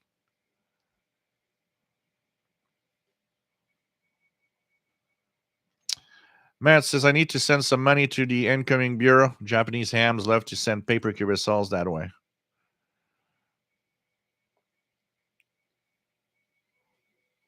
Spacebar, there's a 10-meter repeater in Switzerland, I think on probably lower because the 10-meter band ends at 29,700. It could be 29,630 or something like that. Repeaters are all in the 29,600 to 29,700 range. FM mode. PB Wizard mentioned using an SDR dongle as an old laptop and an old laptop. I like this setup because it's portable. And saying that, what is your opinion on the Bearcat portable scanners? Amazon has the BC 125 AT for 175.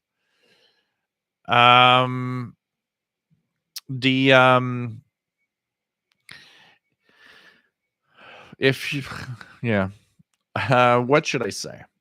I would say that, first of all, if you have a good antenna, your dongle, if it's an RTL or SDR dongle that you have, you are capable of going way up in a VHF UHF range, and it works well. And that is still portable if you have portable operations. So in that respect, I'd invest more into some kind of antenna for VHF UHF rather than a scanner radio, because you probably, depending on what you want to do. Also, make sure that you know what's around you if you have a lot of analog stuff. At 175, it's not that expensive, and yeah,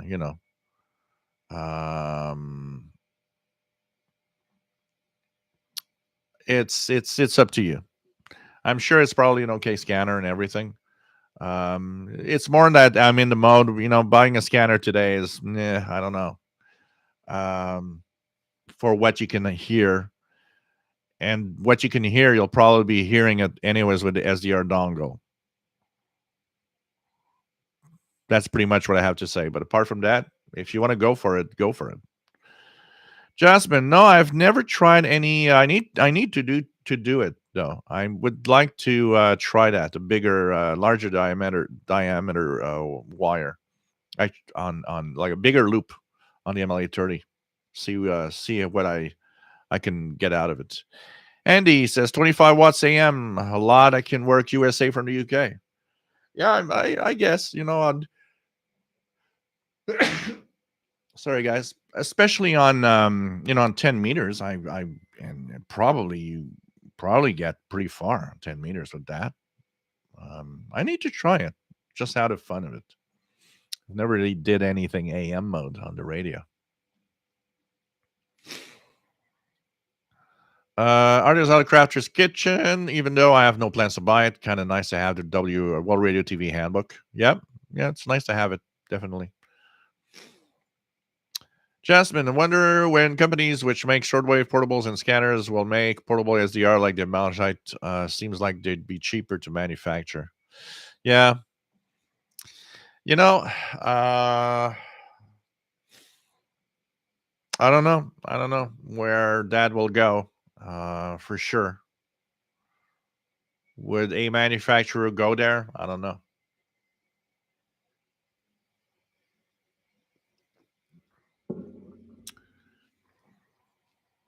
Carl Icon, don't forget tomorrow is Super Bowl Sunday, Channel 6 CB 27025. Yeah, that's going to be active.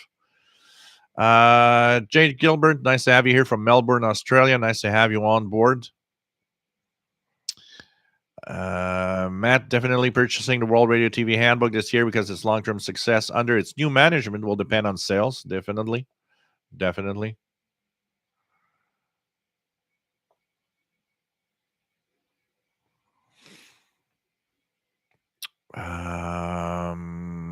What else do we have? Where I don't see big companies making an SDR type radio, and the reason why I'll say this is that I think that like take Texan for example. Texan caters to an audience, or buyers that don't want to have expensive radios in general, and not too complex of radios also. So I don't think um, it's just I don't see Texan or pretty much any company making an SDR. Their sales probably don't warrant that happening. I'm sure Texan sells a lot of radios, but I'm sure Texan also probably sees they sell less radios they used to. And I think that SDR side is going to stay more of a kind of a hobbyist thing, like, getting them from these weird places. And I don't know. We're going to see. But I don't see the big companies, I don't see them making that, honestly.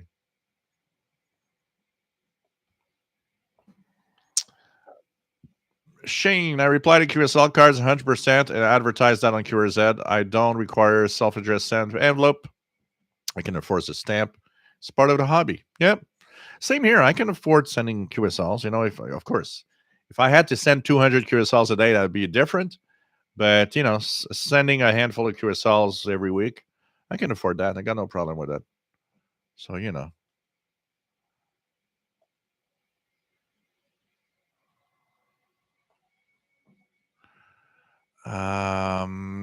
Simon Templar has got a G90, good radio, tinkering this weekend with the Xiegu X6100 and the ICOM IC705.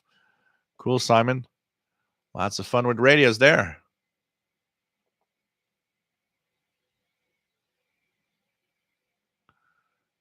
What else do we have? Try to get down here. Mad Radio DXer, nice to have you here. And we go down and down. Mad Radio DXer says MLA30 can also match Wellbrook on medium wave when I did my compare. So, As for the long wave, I don't know. The Wellbrook and like the W6LVP loop is bigger. But, I'm not impressed enough with those expensive loops to ever purchase one. That's my personal take and my personal observations from the W6 LVP versus If I had known the MLA30 before the W6LVP, I'd never had purchased one. But I'm happy to have done so because it gives me the experience that I know what I'm talking about. If I didn't, people can come back and say, "Oh, well, the W6LVP is way, way better." Having both, no, it's not. It's not that expensive better. You know, that's all. And I mean, whatever you have is fine. And if you're happy with the antenna, that's okay. That's all right.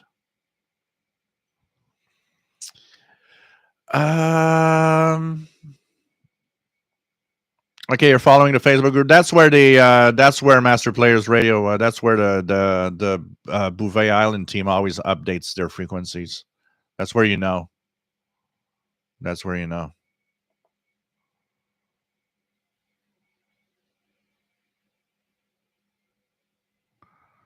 What else do we have? Matt says it's not just with politics with SSTV. It jams the frequency, and you can't even have QSO anymore. Yeah, there's a lot of that going on, unfortunately. Keegan DXer watching in the kitchen with his Ethon Grenick Edition Field BT radio and his laptop PC. Tristan, nice to have you here, my friend. All kinds of signal coming in tonight. Cool.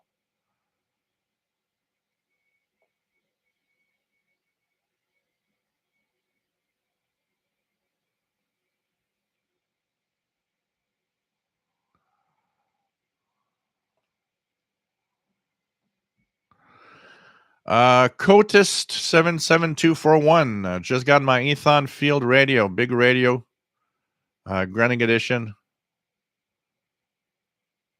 So it's nice. It's a nice radio. You're gonna have fun. Hello there from Greece, my friend. Nice to have you on board.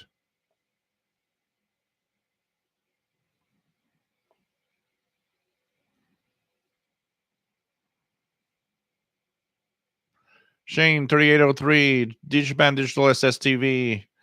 A bunch of guys in the south to send guns, trucks, and scantily clad women in the evenings. Yeah. Cotis, what do you think of the Ethon Field? Yeah, it's a decent radio. I got one here. Decent radio. I think you're gonna like it. Stuart from Sherbrooke. Welcome aboard, Stuart. But I think you're gonna like it. It's different. I got one and I definitely like it. Brent wants a good antenna analyzer. Anybody can suggest a good antenna analyzer to our friend here? Have you made a lot of contacts? Do you want an antenna analyzer because you think that maybe there's something not right? Just out of curiosity. Jim Gordon, nice to have you here from Scotland. Interesting and rare radio has appeared on eBay UK, the Polestar R30. Believe it's quite a good radio. It will be interesting to see what it sells for.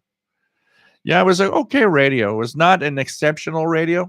It, from what I remember, it overloaded easily, but it was okay for what it was. Paul AA1SU, nice to have you here. VT Radio, Northern Vermont. Dan, nice to have you on board from Ohio. And 8WJZ. Matt, Texas is a great company. I probably wouldn't be here if they weren't selling affordable shortwave portables. Yep. No, I don't think the Super Bowl will get any broadcast on the shortwave bands. What else do we have here? Spacebar G90, brilliant value for the money. Jasmine, I'm going to listen here. Use the Klingenfuss frequency list. I'd buy it. It came in a format I could use easily, like it only comes on as a paper book or CD-ROM. It still has a CD-ROM. Yeah, I looked at it because I'm the editor of the utility column for the Messenger. So of course, one of the things I thought was, well, the utility column editor might find it interesting to have the Klingenfuss book. But the problem that I have with the Klingenfuss book is that It um, it's not in a format that's necessarily useful. It's not. It's very complicated. You go to the website, even ordering, you have to. You can't. There's no a online "I'm ordering now" button. I think he's printing the book only when somebody buys it, because I don't think he has some in stock, and I find it expensive for what it is. Now, it's not the price that much that bothers me. It's just too complicated. Send me an email. Tell me you want to buy it. I'm going to tell you how to pay. And it's like, what? No. Why don't you have a buy button and I just buy PayPal, whatever? Put a PayPal up. Come on. How complicated is it to have a PayPal? I don't know. It's the guy who makes it stubbornly difficult to buy a book. If it wasn't that difficult, I would have purchased one. Klingenfuss utility book. I know that book is probably very complete in what utilities are out there, but come on, this is crazy stupid. Unfortunately, that's why I don't have one, because I would have had one. It wasn't that complex. I mean, come on. Um, what else do we have? We go down. I'm almost down now. The chat room, I believe. Um,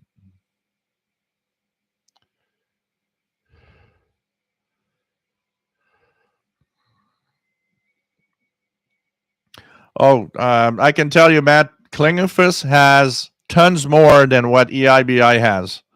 Klingenfuss book has every single little detail and odd utility that you don't see anywhere. He's very into it, and it is a very complete book with the modes and all sorts of things. It is much more complete in any way than EIBI. I can tell you that. It's just that it's way too more complicated to get the book and to do something.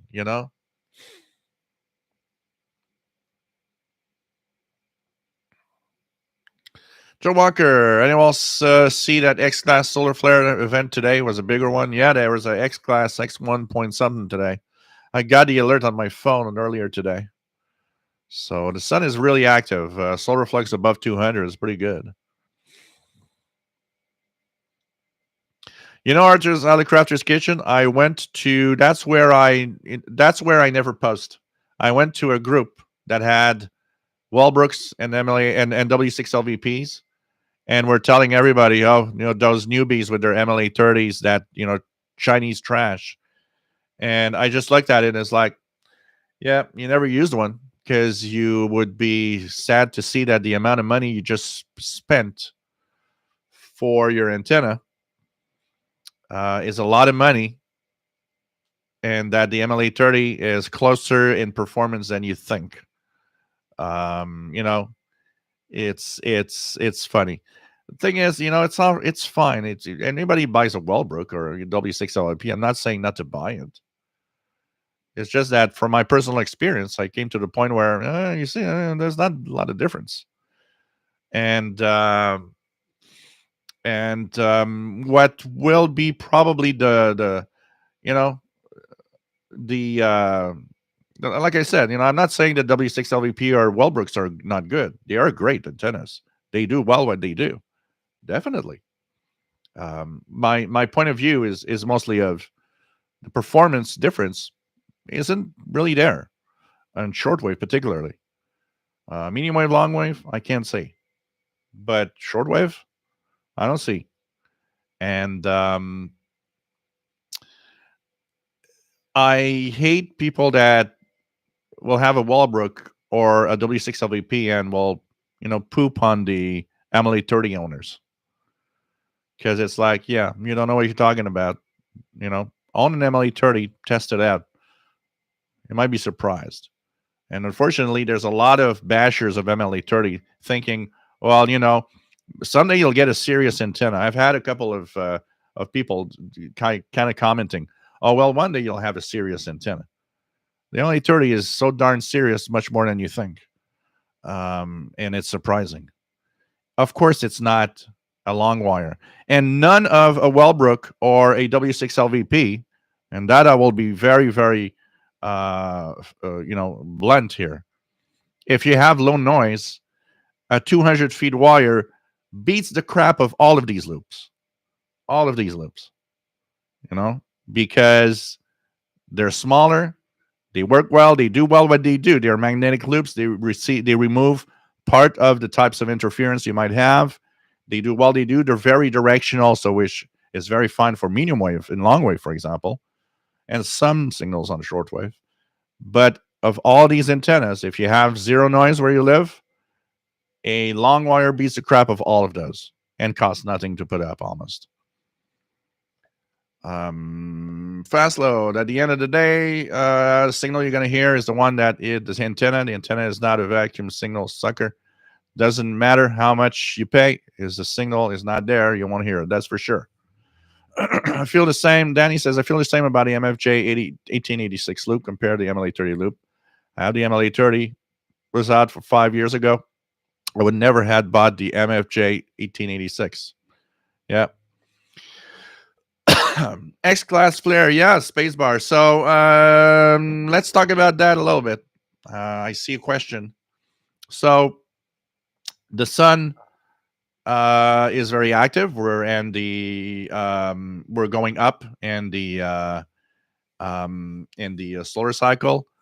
January, the average sunspot number was almost as high as the peak of last solar cycle, telling us we might be heading for a much bigger solar cycle than was predicted, especially if the peak does arrive in 2024, 2025, like predicted.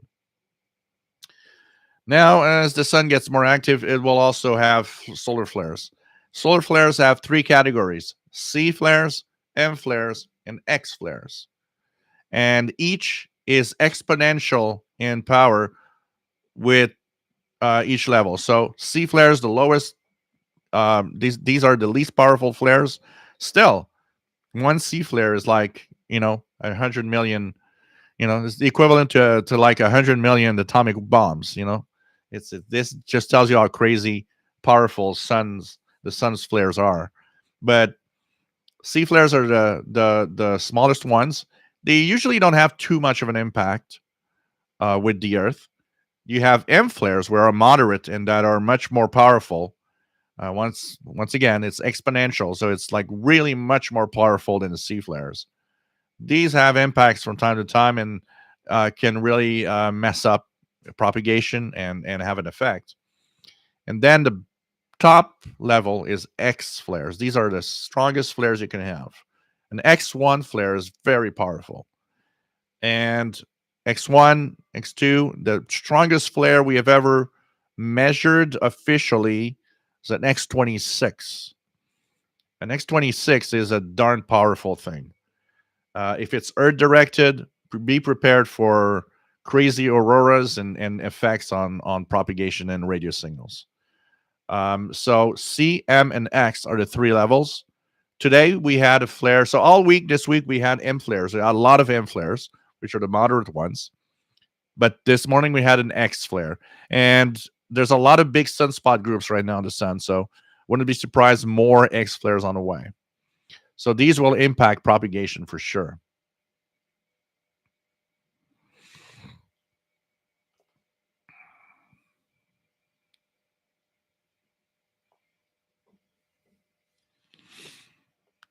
What else do we have? Cotis 77241. No problem. Yeah, you should see an X flare, X1 point something that happened. Let me check out here. The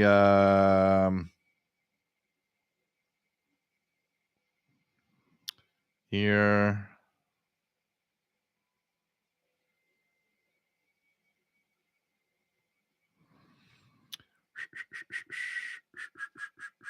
Let me just check the Space Weather app. You should have an X flare today. Space Weather app. Space Weather Live. So if we look at the solar activity, there was a... So the 24, you see it here, and the 24-hour maximum, X1.16. So there was a flare today, an X flare today in the last 24 hours. And let's see here. So there is definitely flares that happened.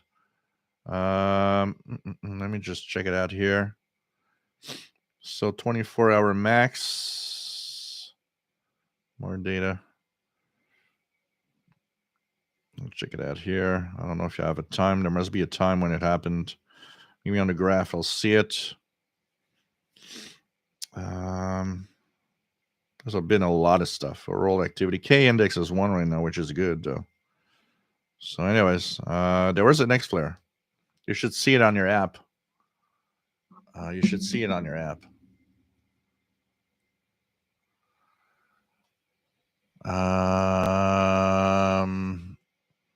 Matt, yeah, RTTY contest this weekend. All the classic ham bands are jammed with their signals. Work bands are clear.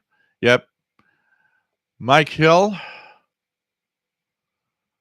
Nice to have you here from Northwest Arkansas. Joseph says HM01 dropped off.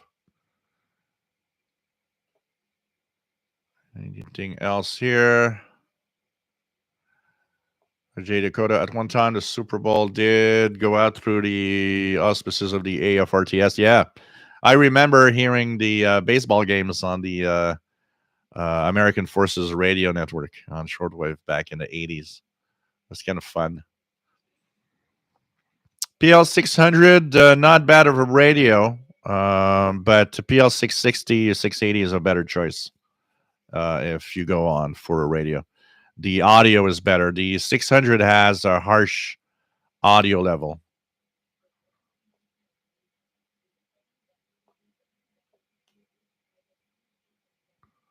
What do we have? Joseph, have you heard about a change in direction of the Earth's core spin? Any thoughts on how it could affect radio, if at all? Maybe only long wave or something. Yeah, I did see that. This isn't an unusual occurrence. There's a cycle. It's I believe, I don't want to say anything out of my head here, but I think it has something like a 7-year cycle. So we've had these reversals over the last decades of the core spin. The only effect that I would see, and it's hard to say what exactly is, because if it's just the mantle, because the Earth, there's a steel core,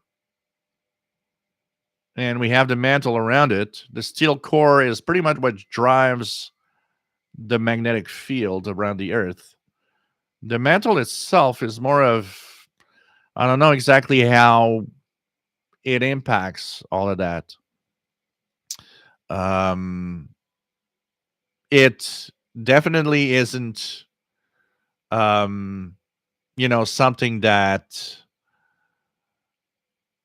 must have that great of an impact, because it happened several times in the last 100 years where we have radio and technology, and we didn't see much or anything about that. So I guess the effect of that core reversal isn't really impacting much on either geomagnetic fields or stuff like that from the Earth.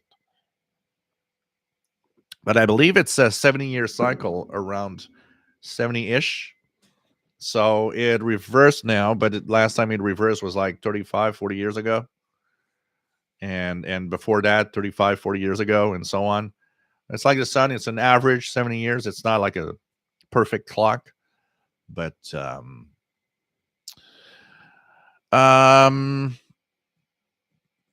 contests, X flaring, power outages. It all depends on many things. An X flare. So for an X flare or for a solar flare or solar flares to really impact the Earth, there's a gazillion different things. So when, like, anybody, if you go back in time or if you look at it, there's something called a Carrington event that happened in somewhere in 1850 ish. Carrington event is the strongest impact of a solar flare in modern era where we started using technology. So the Carrington event happened in the 1850s, and we had started to have telegraph cables. And when that happened, the effect was so powerful that there's reports of people like in the Great West. You know, there was the gold craze where everybody was like going to check for gold in the West. Well, the people that were there, the miners, they could read newspapers in the middle of the night because the auroras were so powerful that they were actually lighting up the ground. Some people thought the sun was rising and started their day's work. That's to give you an idea of how powerful that was. There's reports of those auroras being seen in the Caribbean. For auroras to be seen in the Caribbean, that is darn powerful solar storm that we're having, a geomagnetic storm. The telegraph stations that were at the time, including a couple of transatlantic, the cables, because when there's a geomagnetic storm, when a coronal mass ejection from the sun hits, it induces currents and anything that it actually finds where the current can flow. Back then, the only things we had were transatlantic, and even on the ground um, telegraph cables. Telegraph stations were catching on fire because of the sparks generated in the stations by the electricity that had nowhere to go. People were getting zapped by high currents from their telegraph machines. And that is the strongest modern day event. There are a couple more that's pretty strong in the last 100 years, but we're more vulnerable than ever right now with these. And what happens is that, the last one that here we do remember in Quebec is the 1981 storm that knocked off the power here for like 12 hours, um, if not more. And so what happens is that there's a mix of circumstances that need to happen for that to create power outages or major problems. So, first of all, when there's a solar flare, where it is happening on the surface of the sun is important. Is that group where the solar flare is happening pointing towards the Earth? That's what we call geo-effective solar flares. So if a solar flare is happening in a geo-effective position, meaning the solar flare is pretty much heading towards the Earth, does it have? Because not all solar flares will have what we call a coronal mass ejection. Typically, a coronal mass ejection is the flare is so powerful that part of the sun is just blown away, part of its atmosphere is blown away by the solar flare. Now, if it's directed towards Earth, that means a cloud of the atmosphere of the sun is heading towards us. What does that contain? Well, a cloud of the sun's atmosphere is energetic particles, electrons, protons, and all of that. And depending on how powerful the explosion is, it could be a very dense cloud, it could be a very light cloud, it could be, but it's not just the cloud that is to take an effect when we want to know if it's going to be a bad situation. There's also added effects. So, for example, if we want an effect like, say, 1989, where it knocked out our power here, it's a really strong solar flare. very dense coronal mass ejection, but it wasn't just one. There was a series of flares, and all the flares joined together. So depending on the speeds they were going, they all kind of jam packed together to make that coronal mass ejection even more powerful and bigger than it was with that single solar flare. There's also, when it gets here on Earth, the Earth itself, there's our magnetic field will also play a role in how it affects. The magnetic field on the Earth is always changing. Sometimes it's positioned in a way that when a coronal mass ejection gets to the Earth, it neutralizes the effect. And instead of getting big solar storms, we're just getting minor geomagnetic storms. Um, if you ever had magnets, when you put the two same poles together, you notice that the magnets, they're rejecting each other. It's exactly the same thing. The polarity of the cloud, the particles, the geomagnetic field of the Earth, they're kind of aligned in the same polarity, which means that they're just, canceling each other. But you can have an effect where the magnetic field of the Earth is positioned in a way that that cloud and the position of the magnetic field of the Earth adds more effect and more power to the event. This is what happened in the Carrington event. All of the things were placed together to make it super powerful. But the Carrington event also has something particular. The solar flare was the most powerful we have ever seen. It was actually, so it's called a Carrington event because I don't remember his first name, but a Mr. Carrington noticed that he was observing the sun at the time, and was actually seeing that one part of the sun became a lot brighter than usual. He had never seen that. It was a solar flare happening, but a major solar flare. There's no numbers that we can put today except just extrapolating that maybe it has been this. But I've seen reports in places where, we talk about X flares being the strongest flares, but there's a number scale: X1, X2, X3, and so on. Strongest flare measured, X26.1, is happened not that long ago, 10, 20 years ago. But it wasn't directed towards the Earth, so it didn't have much of an effect. Um, some speculate that it could have been like an X50 or X60, which we have never seen in the last 100 years.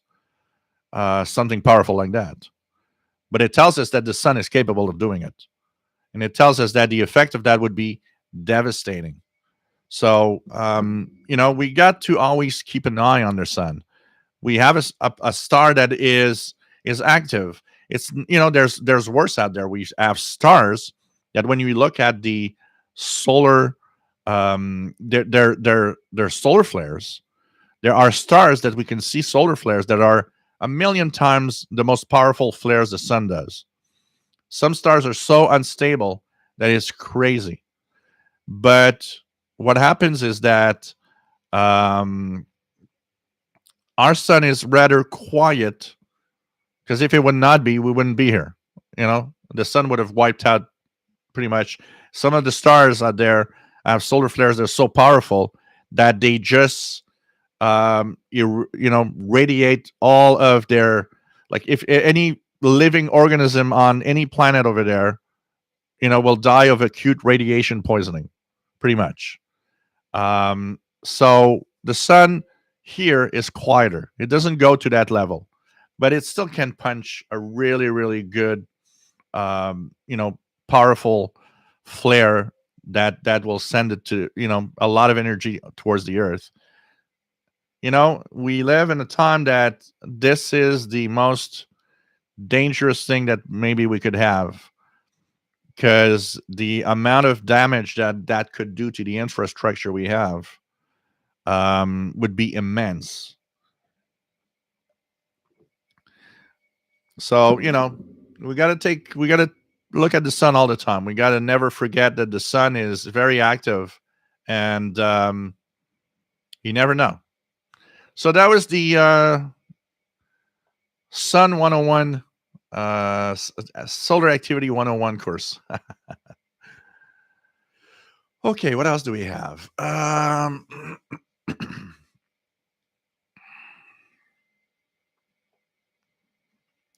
What else do we have?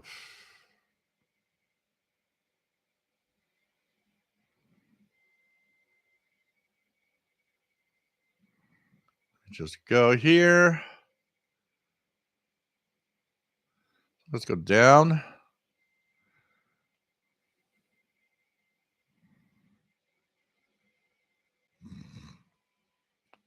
Okay. That says interesting show. Thanks for the clarification. Oh yeah, the Clinging Fist is a pretty interesting publication, but look, forget it. It's too complicated to order. I would have had one. Jasmine, see, that's nice about the FHF Underground. I went there and there was an MLA30 thread and no one was trashing it. Yeah, it's a good antenna. The MLA30 is surprising, honestly. Jim Gordon, how do Paul and Minion feel about the term cat's whiskers radio? I don't think they find it any offensive or oppressive in any way.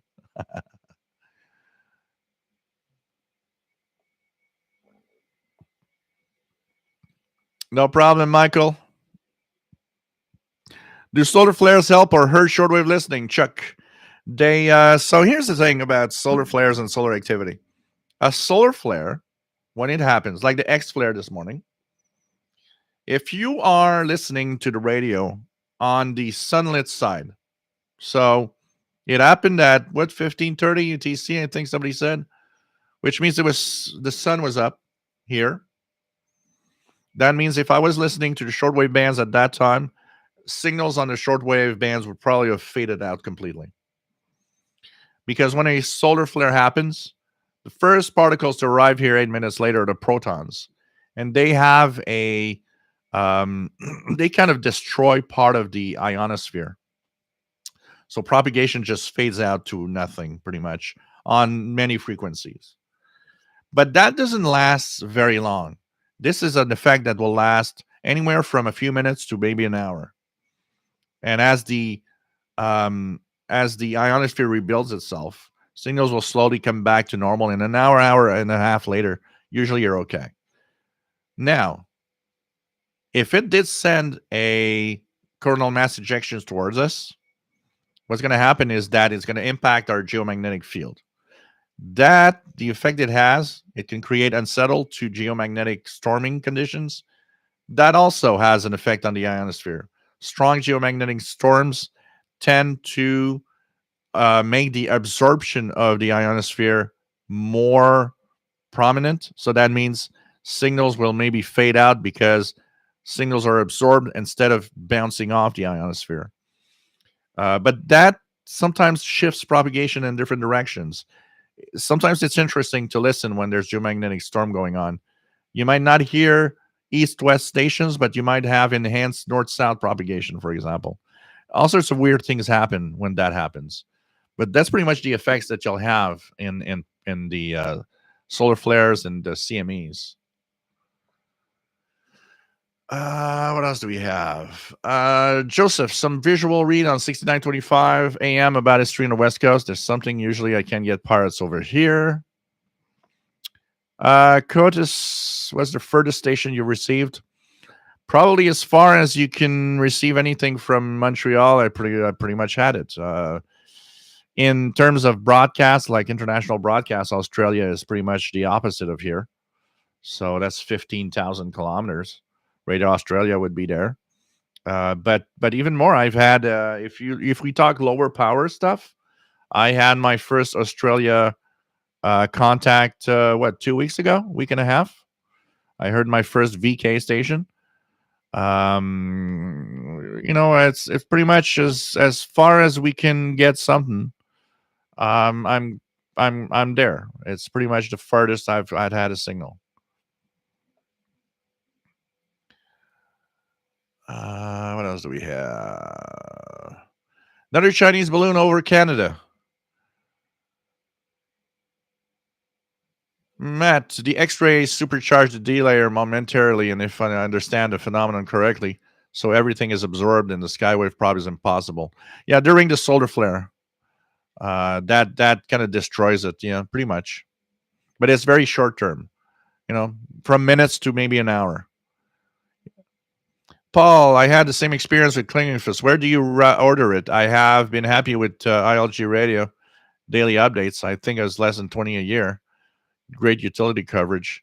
The only place you can order the Klingenfuss is from the Klingenfuss website, and it's darn complicated. Yes, talk about that. I forgot about it, but Monday is World Radio Day, and I think everybody should take the time to do some radio. As Sheldon says, take your radio out to lunch. Yes, yes, absolutely. On the dark side of the earth, usually there's no effect because on the dark side of the earth, you were avoiding the. So if you're having contacts or you're hearing a station that everything is in the darkness path, usually there's no effect. If you're listening to something that comes from, say, an example would be it's dark where you are, and you're hearing Radio New Zealand in the daylight, and half of the pad is dark, half of the pad is daylight, you might have a fading of Radio New Zealand because it's still in the daylight. But everything in the darkness side during the solar flare, usually there's no difference. But in geomagnetic storms, there's an effect everywhere, dark or not. My WX50, my first antenna was a long wire out in country back in the late 70s. No noise at all, basically. Now I'm in a high noise environment. My MLA30 works quite well. So cool. VE2FGJ, nice to have you on board. 6925 received. 4-4 in Quebec. Let's check it out here. 6925.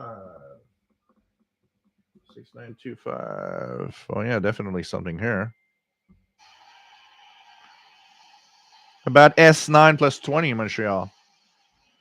AM, an AM Pirate, 6925 with music right now. Goes up to about S9 plus 10, 20, even S9 plus 30 at times. Pretty good signal. If I had less noise, it would be great. Mark, nice to have you here from Wisconsin, W9USO. What else do we have? Joseph, have you heard about the change? Yeah, so that's what we talked about. Power outages, let's go down. Dave, nice to have you here. WA1UJA from Hamcation.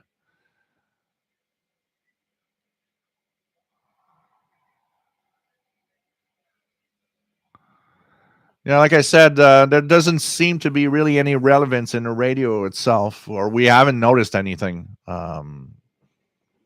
It's not that it doesn't. Maybe we just never noticed, for sure. Artist Crafter's Kitchen. Arch audio is the only thing I dislike about the Texan PL600. Otherwise, it's an amazing radio. Yeah, definitely. Definitely.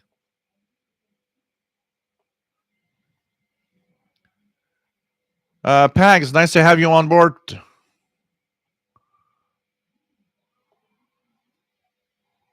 Mr. C's Garage, nice to have you on board. What else do we have? 1859. Thanks for the exact date. It was 1850s, but I remember the exact year. So Carrington event, 1859. Matt says we'd be in deep doo-doo if something like that happened now. Definitely. Definitely. One of the problems that they were saying about an event like that is that our power stations, the main huge alternators, would possibly short out and they would need to be replaced. And the problem is you don't have a company making dozens of alternators every day. They take time to make, and they come from far, so it would take months and even years to come back from such an event.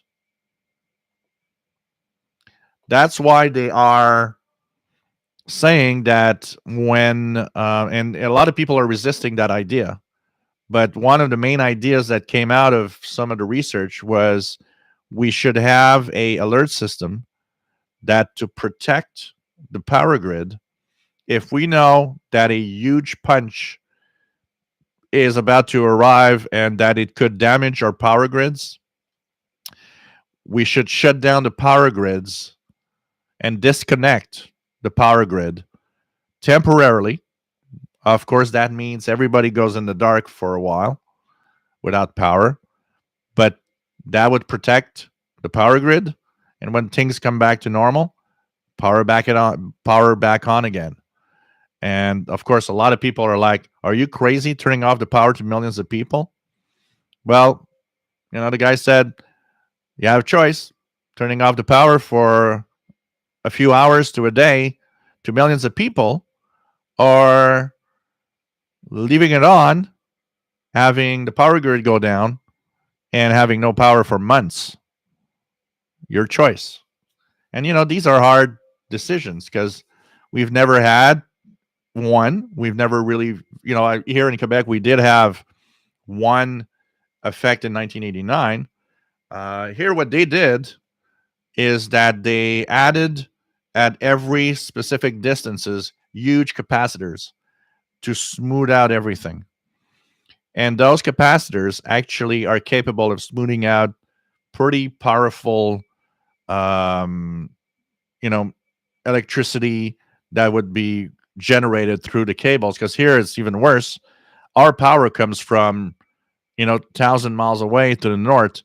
Our cables are so long across the forest here in Quebec that they are perfect for a geomagnetic storm to induce currents. Um, so they added like really big capacitors everywhere that smooth it out as much as possible to prevent damage in the future. But there's still a limit to what they'll protect.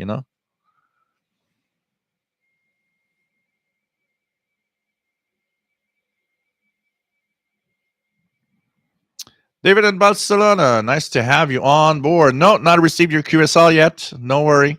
I still have the envelope here with your address on it with the card. Uh, I'll send that as soon as possible. I'll try to do it Monday. I need to send you guys that for sure. Nice to have you on board, my friend.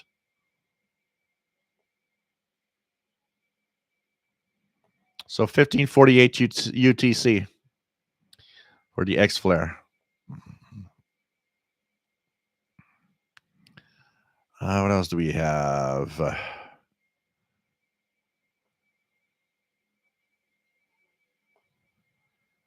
What else do we have?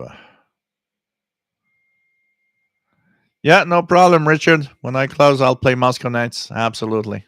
Absolutely. Be happy to.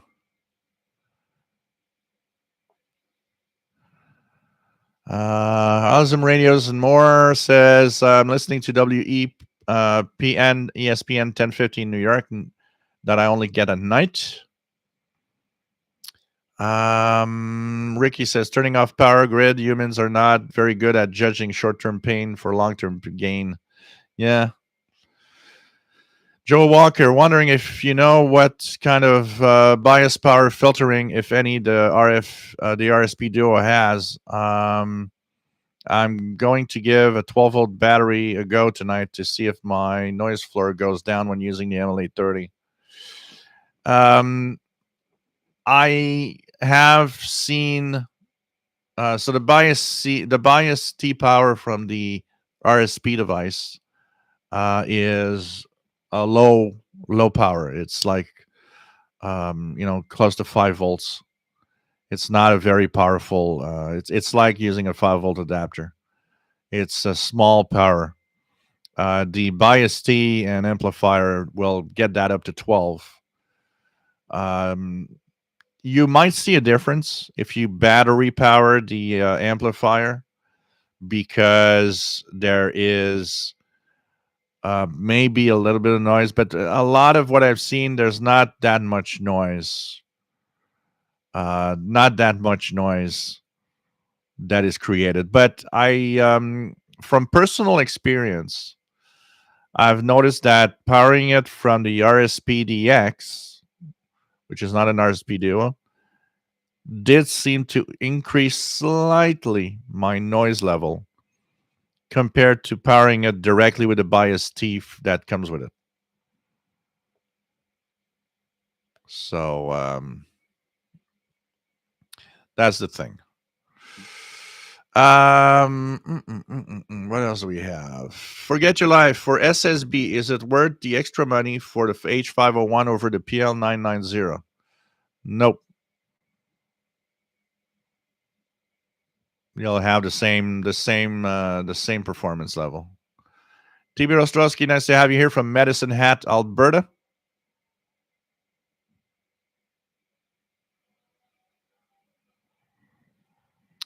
What else do we have? E3IEK, perfect, Joe. Hope you like my card and also looking forward to receive yours. But like I said, no pressure. Send it whenever is best for you. Hey, Sparky Zilla, long time no see. Nice to have you on board, my friend. KD9 LVR. And going back and forth between the Pirate on 6925 and the Nuts on 7200. Nice to have you here, my friend. Richard says, Joe says, a lot of people would not even know what you're talking about. Oh, that's for sure.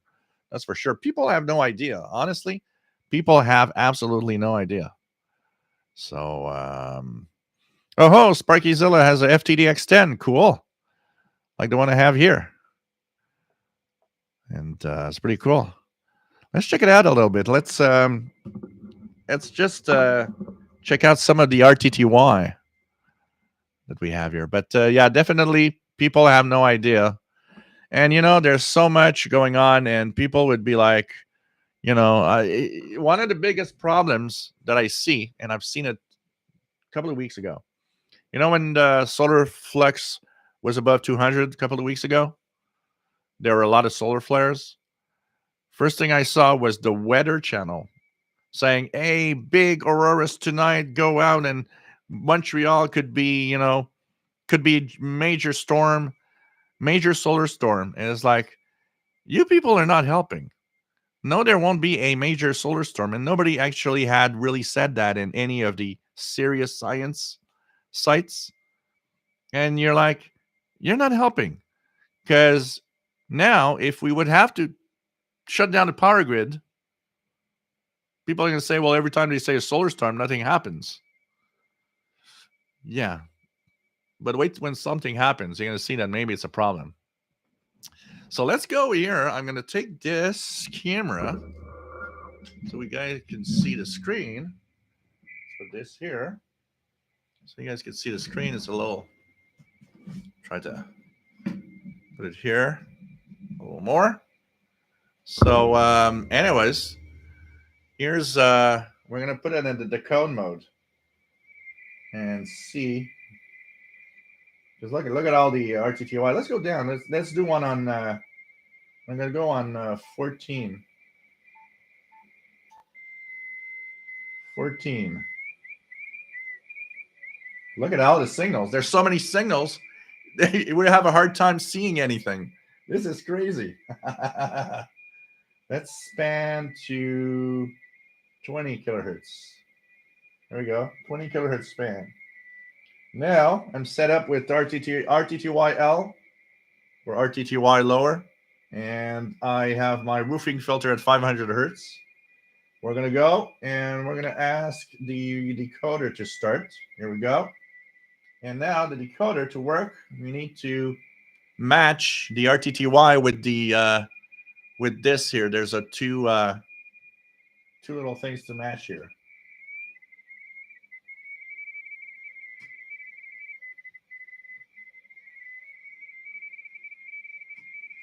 Let's see here. We're going to try to decode something. Decode level. We're going to put it code level. There we go. Try to get something here. here. Let's try to see if we get a clear decoder or something.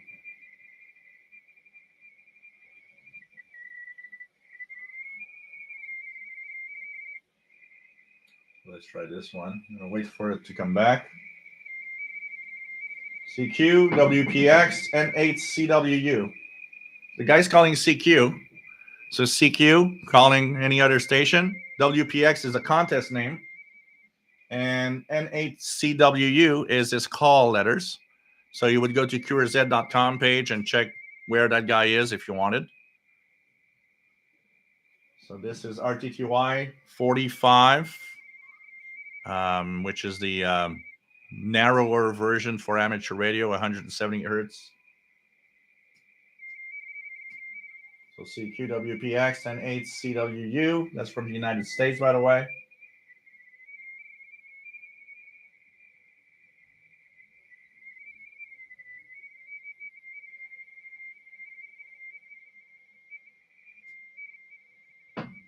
NG1M 599 is the. So what he's saying here, NG1M is the station he's replying to. 599 is his signal report. 171 is his contact number because that's a contest. And KA8J is call sign. And when there's nothing on, that's random gibberish that the radio is generating.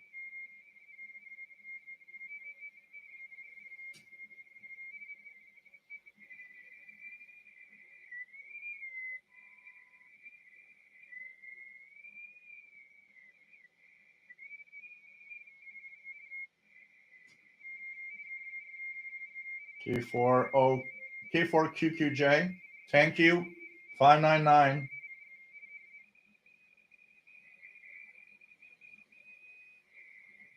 So this is the decoding from within the radio itself.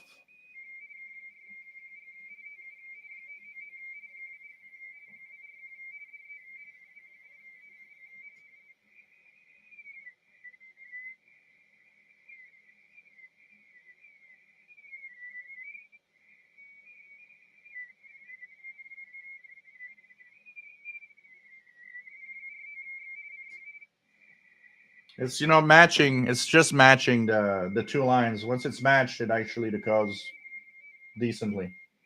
K5VG, another US station. So not a lot of DX right now going on there. Here, there's two stations together missing up.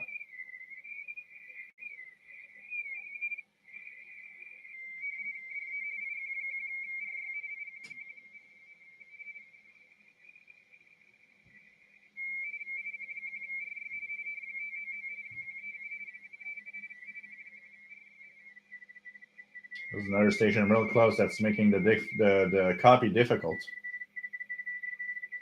I'd have to move the WW4R calling CQ. So this is a contest, WPX contest happening right now on the bands. So that's what you see here in the decode of on the screen. So it's pretty cool to have the decoder within the radio. If you want to decode this, you can do it with FLDG on PC, with Linux, Windows, and Mac. FLDIGI, which is a multi-mode decoder. You choose RTTY 45 in the list, and then you just match. You'll see two lines on the waterfall. You have to match the lines to get a decode. Your radio needs to be an upper sideband if you don't have special modes for it, and you can also use RTTY apps that are available for Android and iPhone that will decode fine. No need to connect. If you have a tablet or a smartphone, just be quiet. Put it close to the speaker of the radio. Usually, it will decode fine. Don't need to really have the cables directly. So let's go down. Let's see where we are. And go down here. Jasmine, small nth class red dwarf stars are notorious for massive flares. Yep.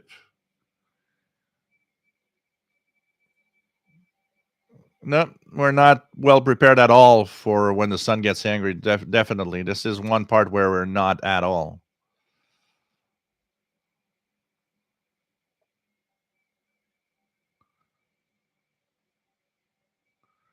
So apparently, red dwarf has some UK connotation.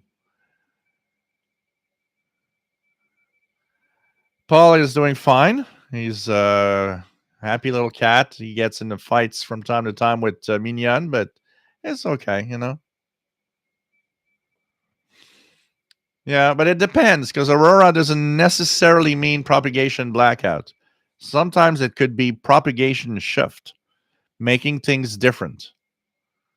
And there's also some VHF, UHF, some VHF auroral stuff sometimes that can happen. So, you know.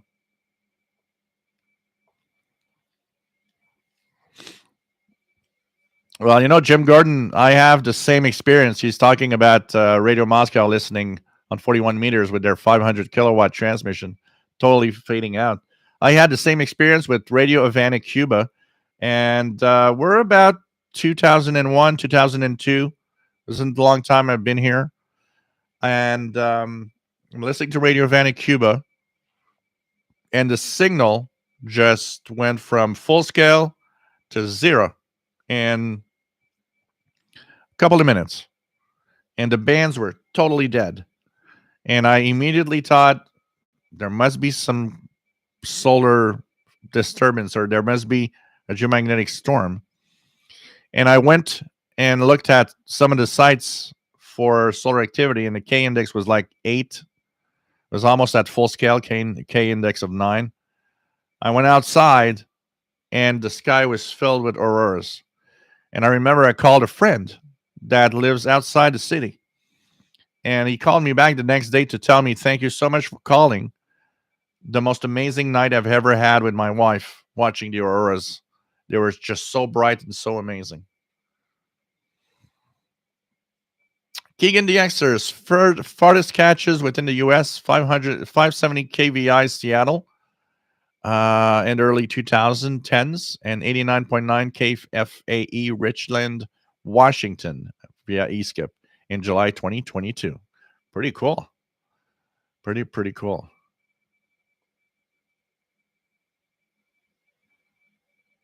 Canada just shot down the balloon. Did we? Canada actually did something? That is interesting. Let me check it out. Is anything in the news here? Oh. Yeah, look at that.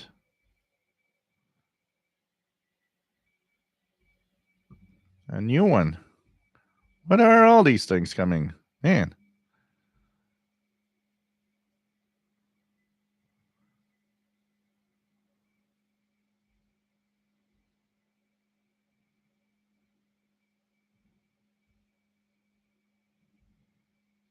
Look at that. Oh, well. Okay. It's our turn to shoot down stuff. So there's a Klingenfuss available through Universal Radio. Wow. How much are they selling it for? Man, that must be. Let me check it out here. Newtown. Because from their website, Klingenfuss website, $69.95. So that's $70 US. Means it's going to be 100 Canadian dollars. The 2023-2024 utility. Yeah, maybe I should check that out. But man, I like the title that has "There are secret frequencies for SDR fun." Professional HF communication today, 32nd edition. The last time I owned one, and I liked it, but the last time I owned a Klingenfuss book was I purchased it probably from you, Sheldon. And I think it was at Radio Lorenz. It was there and part of the books. So they don't ship to Canada. So we're still stuck in the same crap of ordering it from Klingenfuss, which is complicated. Oh man.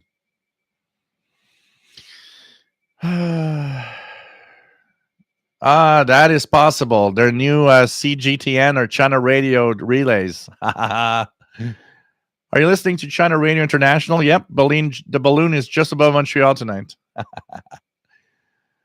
Spacebar, watching some VE3EN videos at 6-meter transmit on Aurora. Honestly, the audio on SSB sounds weird. Definitely, because when there's auroras, it often warbles the audio. Another sign, for example, that if you're listening to a station and you notice extremely fast fading, and when you listen to it, it's like a trembling signal, very fast flutter. That usually means the signal you're listening to is actually going over the pole, and the geomagnetic effect of the pole on the signal is a very fast warbling signal. Often happens here in North America when we get signals from Asia. So DJW883, it doesn't. They don't ship to Canada.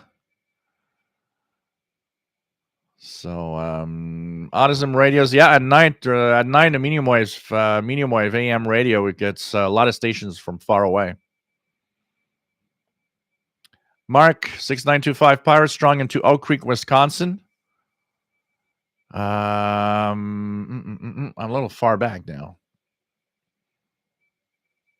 What else do we have? Let's go down. There we go. The Wind 1960. Nice to have you here. What else do we have? Berkeyzilla. Oh, yeah. I'm DXing right now using my Yaesu FTDX10. It's an amazing transceiver. I love mine. Edwin Casco. Chinese spy balloon raises question about the frequency range it uses for communications. Yeah, I would think that it's probably, if it does transmit from the balloon, what I think is that it's transmitting up to a satellite. It's pretty much the only way they would have communications. They're probably transmitting to satellites.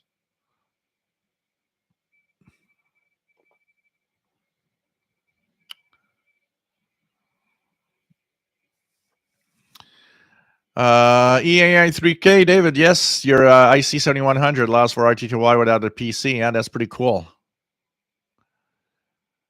Sunwave, nice to have you here. My ATS 20 plus, a week old now, still works. Learned it can handle up to 10,000 writes to EEPROM. Okay.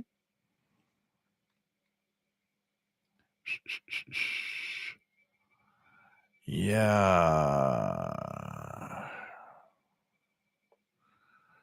So Richard, you actually, with SDR Uno, what you do is you go into a USB, and then you have to add another software, which is FLDG, to decode the RTTY signal. Would an SDR pick up a solar flare? With sometimes some of the flares and some of the solar activity creates noise, creates crashes, all sorts of weird effects. So technically, you could sometimes see and hear the effect of a solar flare in the spectrum of radio, and it would be visible on an SDR. There's a guy on Space Weather. When the sun actually has these noisy effects, sometimes will show how, for example, in the 20 megahertz range, often it's in a high frequency range, how the with an SDR, how the noise floor rose and then went back down, or all sorts of things like that. Sometimes sounds like a like a wave. So yeah, definitely there would be a way to if it's a type of solar flare that creates a lot of radio noise. Yeah. VT radio, WPX, we're all prefixed. The call sign prefix is a multiplier. AA1 used to be kind of rare.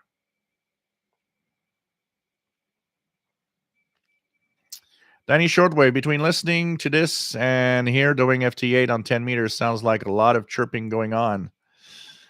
Terry, hi from North Central Ohio. Getting excellent reception on my Yaesu FT1000D. Cool. What else do we have?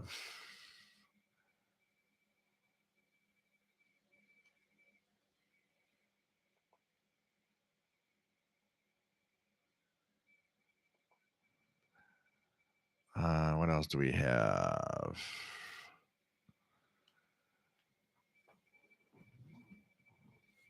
My ass is getting on to sleep. I'm just gonna get up for 2 seconds, guys. Oh god. Oh man. My butt is telling me, hey, you've been sitting for too long. And back to Earth.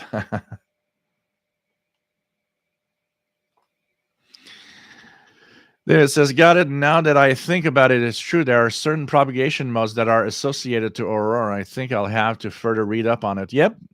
There's a VHF. I know that in the VHF range, a lot of that going on. You that did your Earth, Moon, Earth, you need to add that now. Auroral propagation things. Send your signal through an aurora. That's kind of cool. You think about it.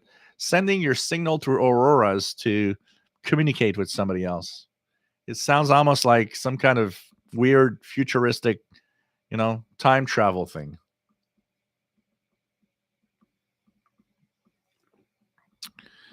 Mad Radio DXer shut down over Canada. There was also another after USA one that was over Alaska. So, yep, pretty crazy. They threw a dart at it. Powerful hand. Let's go for it. Bebop, nice to have you here, Rob. KE5URE. Yeah, it's a lot of money for just a book CD-ROM, definitely.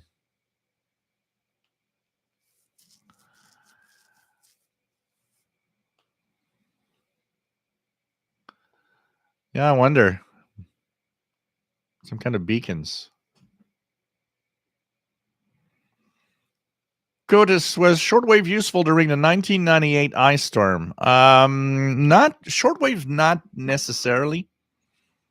Except maybe the low bands for amateur radio could technically have some communications for the affected area. But most of what happened in the ice storm of 1998 was, and I was monitoring a lot of that VHF, UHF range with the amateur repeaters having emergency nets going on almost 24 hours a day to help in the disaster area.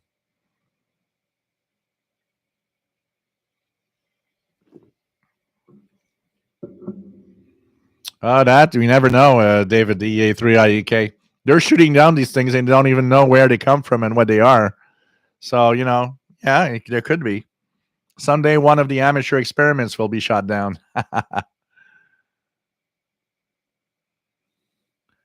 Mark says, "Ride the Wave Pirate on 6925."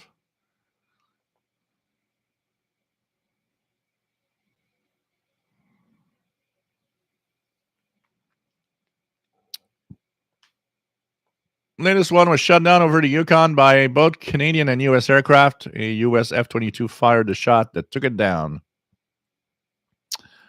Okay.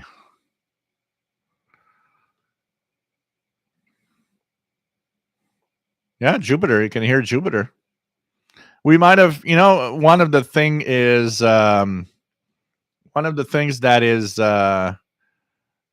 interesting about Jupiter is that if we've been listening for a long, long, long time, and especially at night tuning when Jupiter's up tuning the 20 megahertz range, we might have heard crackles, pops, or noises, thinking some kind of local interference, and maybe we just, without even knowing it, actually received some Jupiter communications.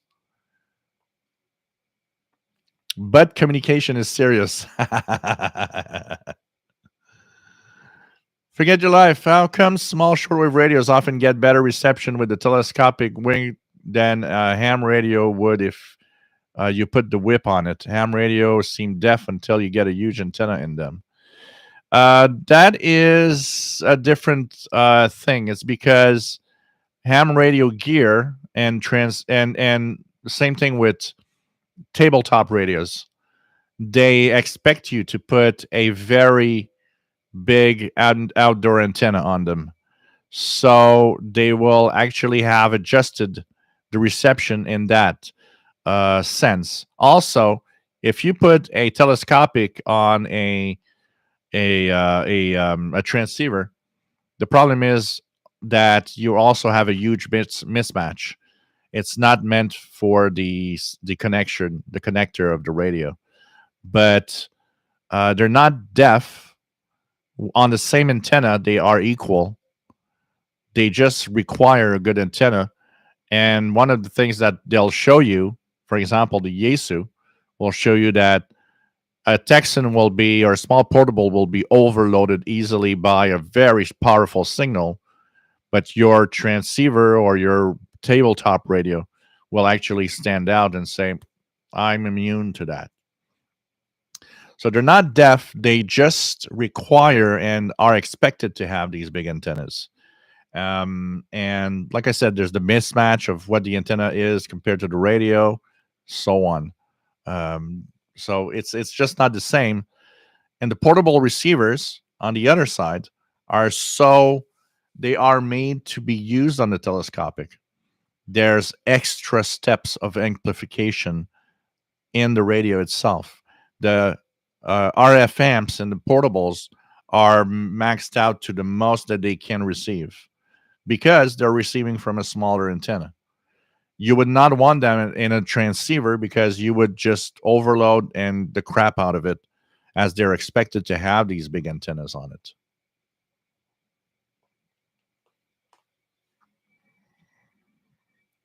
So, Mickey Dalmage, the amateur radio guys that send up balloons are not going to be happy. Yeah. Yeah, there's polarization of the antenna and so on. But a lot of it has to do with, technically the portables are pushed to the maximum sensitivity, where a transceiver or tabletop radio, you don't want that because you're just going to overload once you put that big gun antenna on it. It's not something you actually want to do. One of the things I was looking this week, and it's nice to see that they have not been affected, and they're actually on right now. So there's radio Voice of Turkey. Voice of Turkey 5960. I'm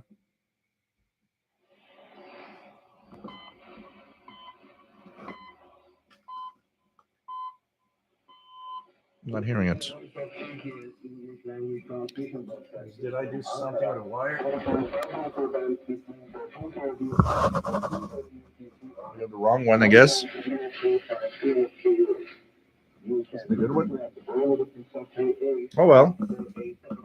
It is connected to the console. I don't know why I'm not getting it. Let me check it out here. Oh, okay. Address is EnglishCast at trt.net. Pretty good Voice of Turkey tonight. Pretty good signal. 5960 kilohertz in English. Voice of Turkey. So it's nice to see that they are still on the air after the major earthquake there.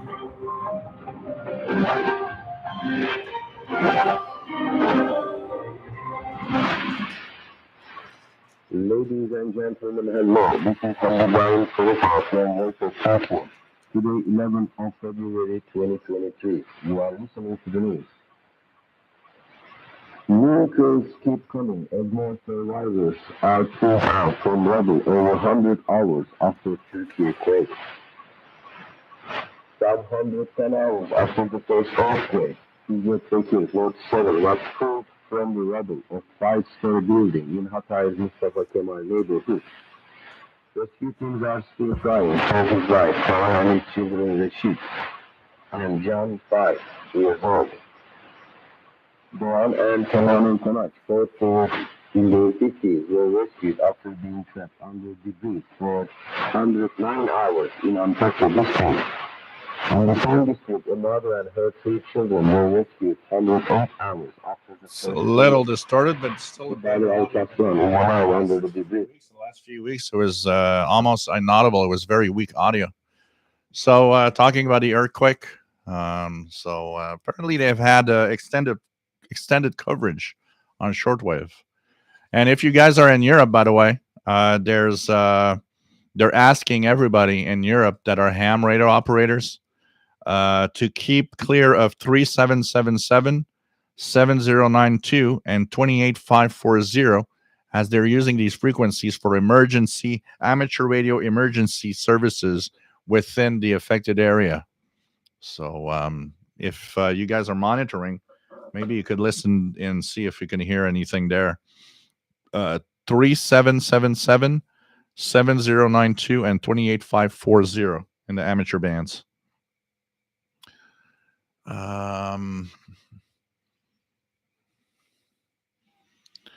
New pirate on 6950 upper sideband. Let's check it out. 6.950.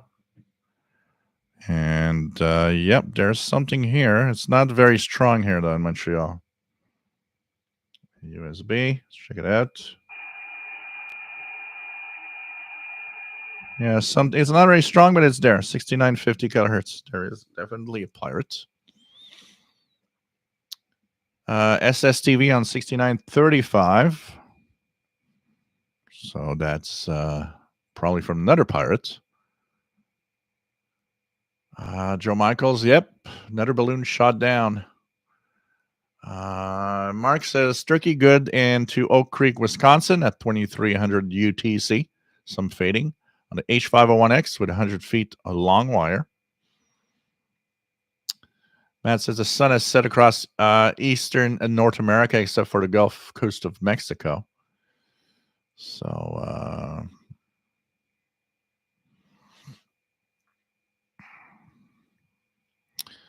Madrid DXer, just seen on the map, Voice of Turkey's transmitters are in the center of the country. The earthquakes happened in the south, so no effect on the transmission. Yeah, they were too far away.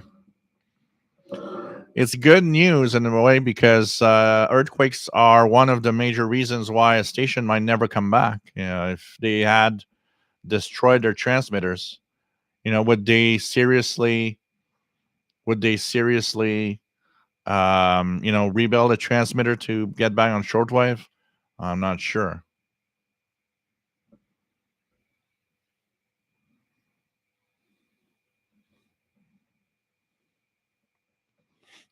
That would be kind of funny if one of the balloons was a NOAA weather balloon. Everybody going crazy over balloons. You know what? Let's all go out tonight and release hundreds of helium-filled balloons, guys. Let's make everybody go crazy. That would be a good one. Everybody goes crazy. We're all releasing our helium-filled balloons tonight. Oh god, that'd be fun. 99 red balloons. What else do we have here? Just been so Jasmine, did you see the FCC now has a pirate radio enforcement action page? Yep. It was mostly for the FM pirates. These are the ones that are the most checked out because they often are easy to catch and often are the ones that get the most complaints. I don't think any of the enforcement will affect shortwave pirates. It will mostly be the FM and medium wave pirates. What else do we have? I can't hear any of those on the USA West Coast. And yeah, because there's too much. The Voice of Turkey 5960 is for the East Coast of North America right now. So you guys will have a better shot at the what is it? 0400 UT on 6125, something like that, for the Voice of Turkey. That one is for the West Coast of North America. Kevin Miles, are there any tabletop shortwave receivers that one could compare or be equal in performance and features compared to an RSPDX receiver? Well, in terms of features, it's difficult because an SDR is such a different thing, and all of the features that you have are available through software to a computer, and all the processing is done by a computer. So you can do a lot. These radios, like the one I have here, like my FTDX10, are in close to that category, honestly, because they are SDR. So you see here, I do have a waterfall. I can change that to a standard waterfall instead if I want, like that. So these are technically these radios. This one is what's called an hybrid, which is it's half a PLL driven good old style transceiver, half software defined radio. Some are totally software defined receivers. So in effect, these are and pretty much get to the same point as an RSPDX, but it's mostly transceivers that are like that. There's the ICOM ICR 8600, which is probably the only tabletop that is kind of it's an SDR in a box. So it would have a lot of what the RSPDX has,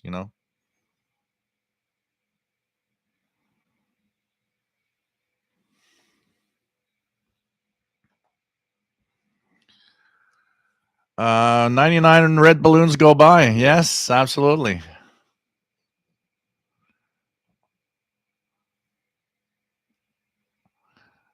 Keegan DXer has Voice of Turkey 5960 S2 to S3 out of S5 through noise. We have Mad Radio DXer that says 3777 hams on that frequency on the U20 SDR. Figures.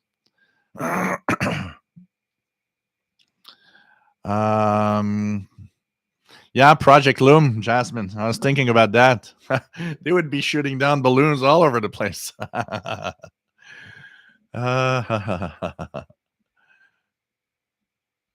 99 Chinese balloon. We'll have a different version. Let's have 99 red balloons sung to us in Mandarin. That'd be really nice. I like that. No shortwave bus in a recent FCC database.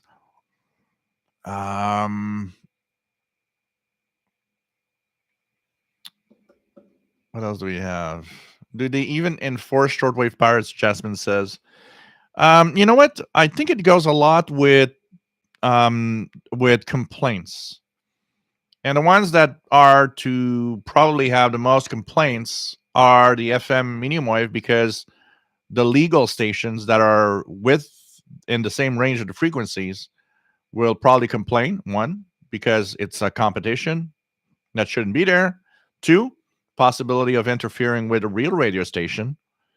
And more. There was in the last few years, I remember reading that some FM pirates were so crappy in their settings that they actually were interfering in the VHF airband with airplanes and airports. So they are the ones that are mostly going to be looked at, and they're also much easier to pinpoint where they are. You just use directional equipment, and at some point you'll probably see an antenna somewhere. So they are the ones that are probably the priority. Shortwave pirates, they probably don't get any complaints, and they're out there somewhere. If I'd be a pirate, I'd probably do it at different locations so that a shortwave pirate, so I don't get pinpoint. And even that, I'm pretty sure some people do it at the same location all the time. As long as nobody complains, I don't think nobody goes after you for anything.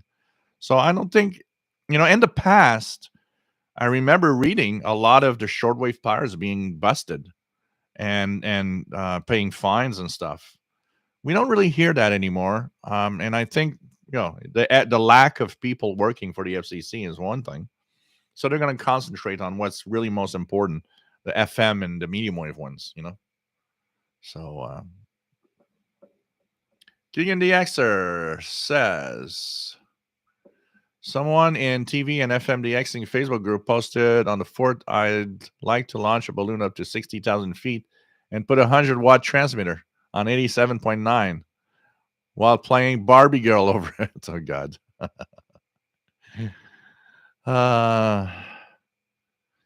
Sparkyzilla 6960 has been ID'd as radio free whatever.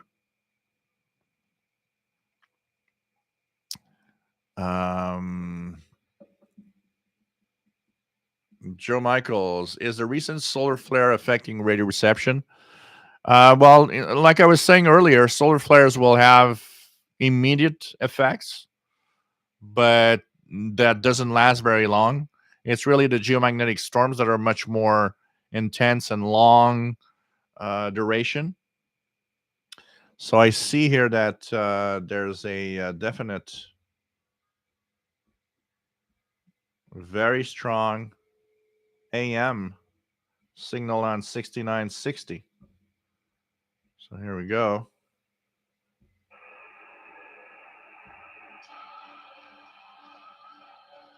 Yeah. 6960, very strong pirate, AM mode. 99 Chinese balloon shot down over U.S. skies. Come on, there must be somebody somewhere that had 99 red balloons sung in Mandarin. I'd like to hear that.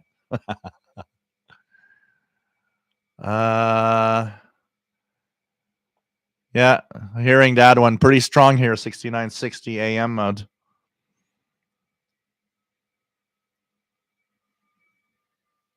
Kevin, nice to have you here. Yep, that's what we were talking about, the balloons.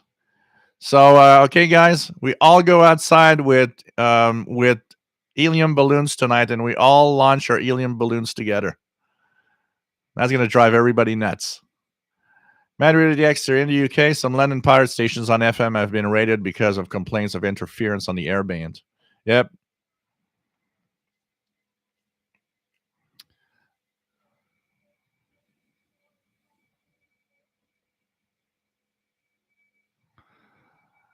Yeah, it is. Yeah.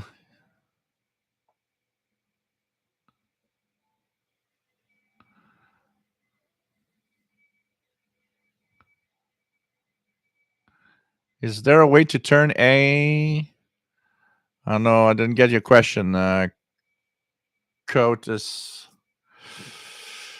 Spacebar. There's a pirate in Germany called Channel 292 on 6070 kilohertz. Yeah. I'm not sure he's a pirate. I think he's legal. I think he's legally licensed. Are they pirate? I think they're legally licensed, Channel 292. Aren't they? Landy Kwaderski, you need to put red LED lights on them.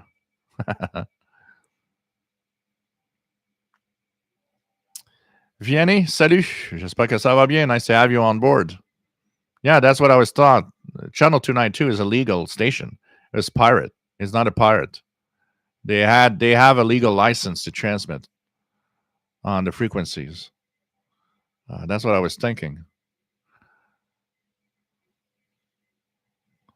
Putting glow sticks in weather balloons.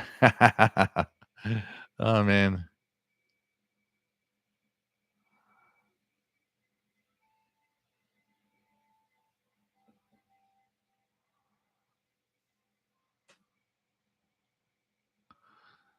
No, transceivers are transceivers. So a receiver is not a transceiver.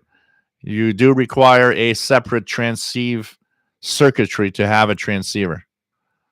You cannot turn a receiver into a transceiver.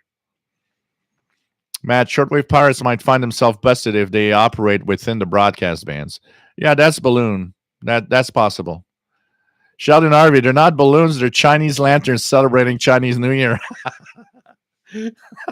That'd be nice. Oh, look at that, the little glow of the flame. I like that. The Chinese lanterns. That's what all these balloons are all about. That would have been the perfect answer from China. No, no, we're not spying. These are our Chinese lanterns that we sent over America. That's good. I like it. King in the Xer, WWV on 5, 10, 15 megahertz here. I heard 25 a little earlier. I don't know if it's still there. And yep, 25 megahertz still there. As you heard from my Texan H501X.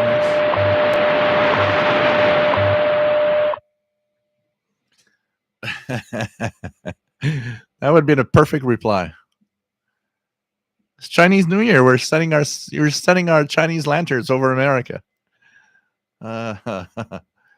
You know what, guys? You got it all wrong. These balloons, they are dropping from the skies Texan receivers. So better go outside. Pizza. Man, that gives me I'm having fish sticks tonight. So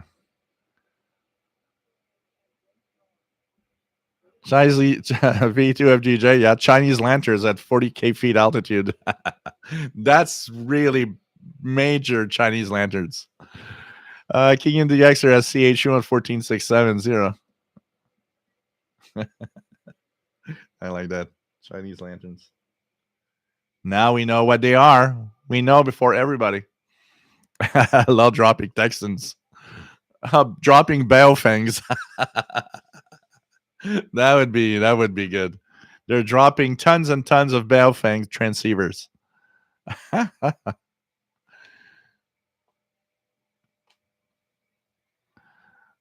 Jasmine, that would have been great. What? Don't you celebrate the Lunar New Year?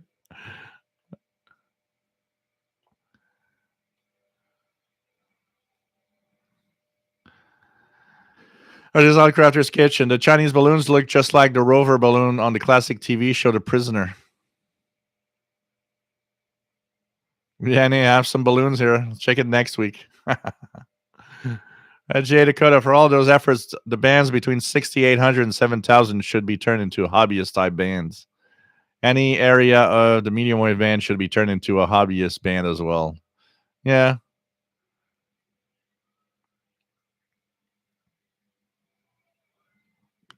They drop Texan receivers. They drop Texan receivers, but they're stuck on China Radio International. They're locked. Baofeng Defense Division balloon comms. Oh, God. Oh, man. This is good. So, this would be great. Richard says, hope they drop 501s.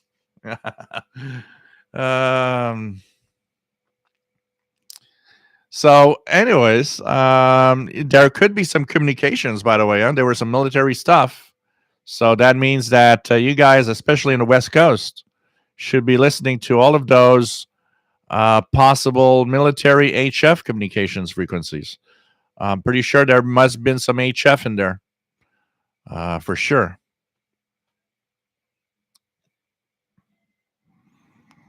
The Texan H501X, Bobby.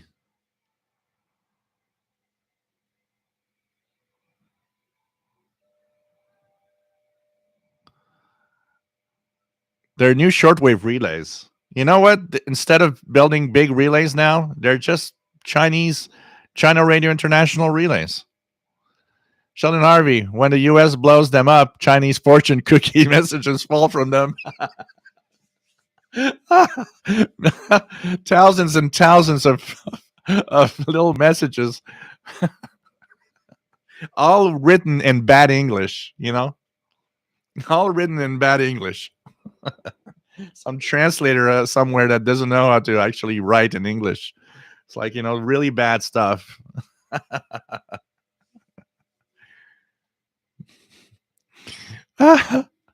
You will.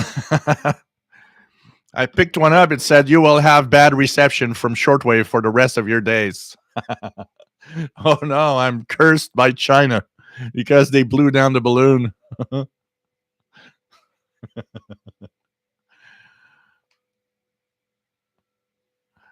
David says, seriously? He wants us to be serious. I'm sorry, but now it's out of hand. Seriousness is not possible for the rest of the show. This has given me an idea to keep an eye on the amateur balloons that might make it up to my QTH. Yeah, it's unusual for them to be GPS equipped. It's usual to switch to the correct APRS packet frequency. Man, I missed that. There has been a there was a couple of balloons that were sent up for amateur radio purpose with a repeater back in the 90s. Man, that was so much fun. Sad that nobody's doing that anymore here. It's amateur radio is kind of dead. A lot of the guys that really were doing nice and interesting stuff, they're just like not there anymore doing anything. Paul said, "Don't drop turkeys out of balloons." Oh, now I got it.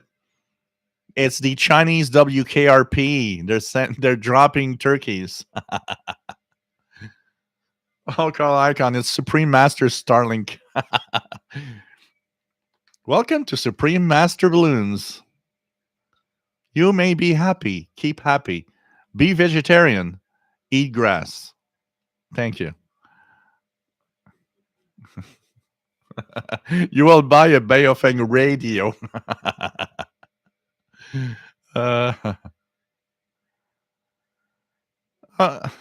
Please buy our Chinese crap. Richard, they will tell you your lucky number. Oh, yeah. How come my lucky number says 666? Again, to follow the amateur radio balloons, they are in flight right now. This is the place. Oh, cool. I'm going to check that out. Thanks for sharing, David. Jasmine, the new dish, the balloon drop soup.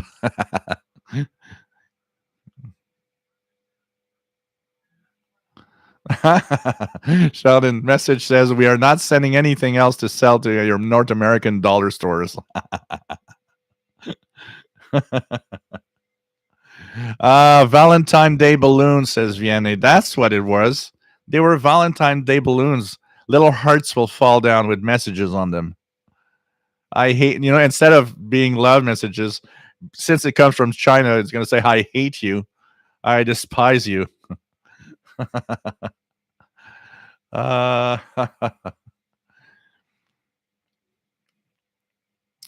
Jasmine, so middle school kids build CubeSats now. Couldn't hams do the same? Yeah, well, they do. A lot of the satellites that are put up in space are CubeSats.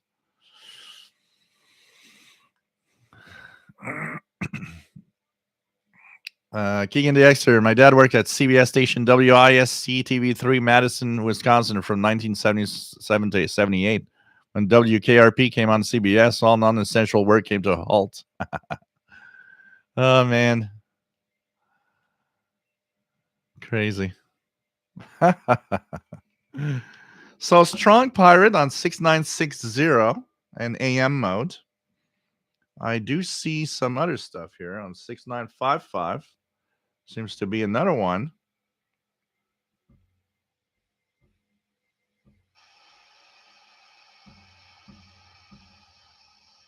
There's something on 6955.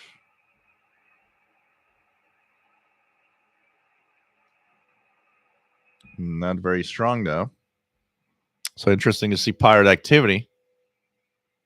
I hate you by our stuff. There's a 6950 upper sideband, which is a little stronger than it was earlier. Yep.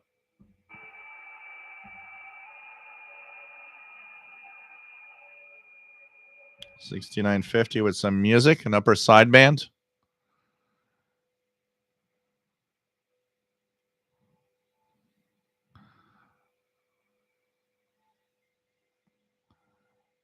Cool, Vienna.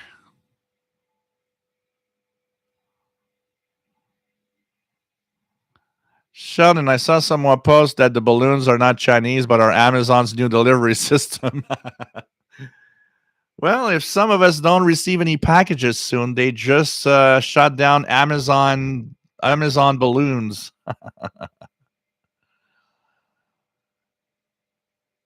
Yeah, man, read the excerpt. Nina was right. With 99 red balloons go by. We'll have a more modern version. It's going to be 99 red balloons got shot down. How to distract a whole country. Just send full of balloons, and while they're busy shooting them down, let's do our stuff.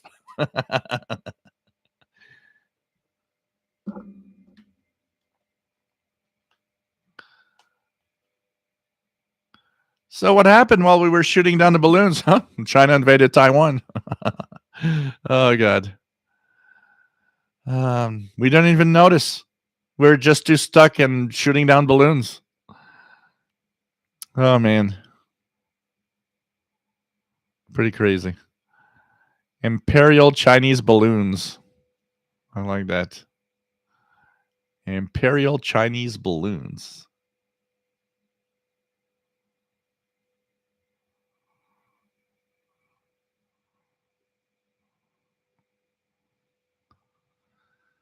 Pretty funny. So hey guys, been on for 3 hours and almost 30 minutes. I think we're gonna call it quits. I'm gonna go and cook some of those Kevin says would be funnier if I'd be still drinking. I'm not drinking, I'm having fun anyways. So time for Moscow Nights, definitely. And well, we'll go look at more of those balloons. And somebody found it funny when I said China finally made Canada finally did something. We're not used to Canada actually doing something, so it's always kind of interesting. Oh yeah, there was those people that were receiving those seeds from they didn't know where. It was just so funny.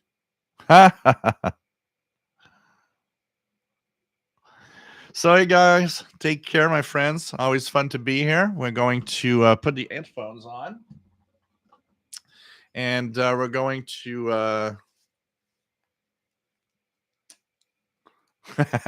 Sheldon says, "Lucky our one plane was actually operational." Got hit by the balloon. That's how the balloon got down. It got hit by the balloon. It lost control. Laughing at our own Canadian forces. Ain't that fun? Balloons with sleeping gas. Oh, maybe it's laughing gas. They're gonna drop those laughing gas on us. Maybe that's why we're all laughing now. Balloons, more balloons, please.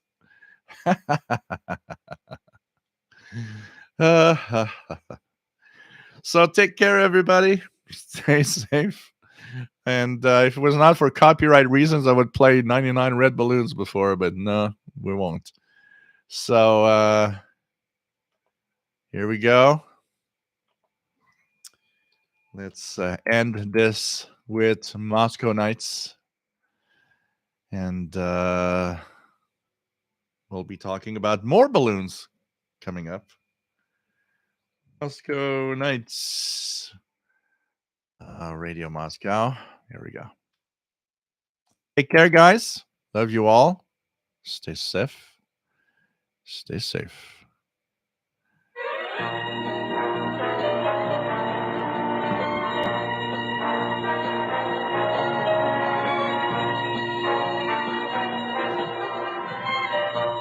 No, I did not get the message about the balloon. I was not looking at the.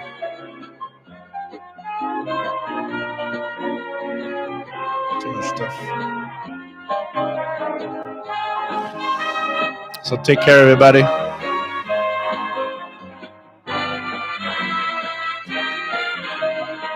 A balloon version of Moscow Nights. It's Balloon Nights. Send in the clowns. It's Balloon Nights.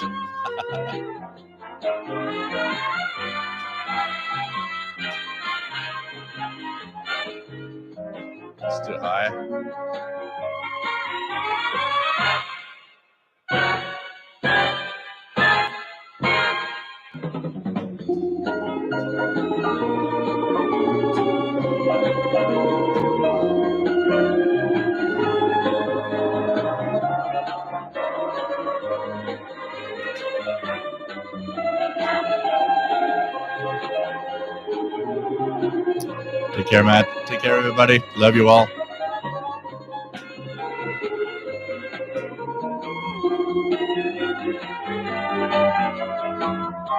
Balloon animals, I'd like that. Oh, yeah, that'd be fun. Tons of animals shaped balloons. You don't even know if you have to shoot them down anymore or what.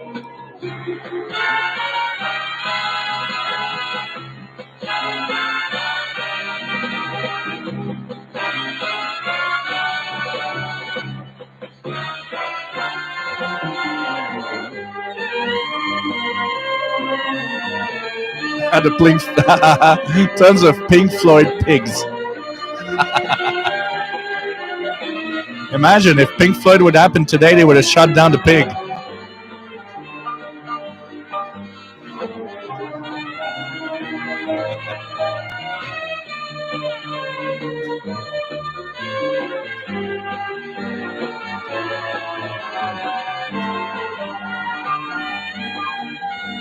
On the cover of the album Animals, you would have seen a pig and an F-22 plane.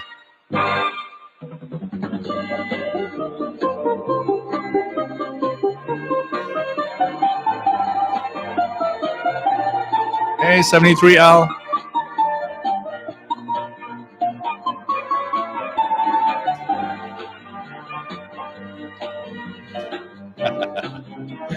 Pink Floyd pigs. I like that.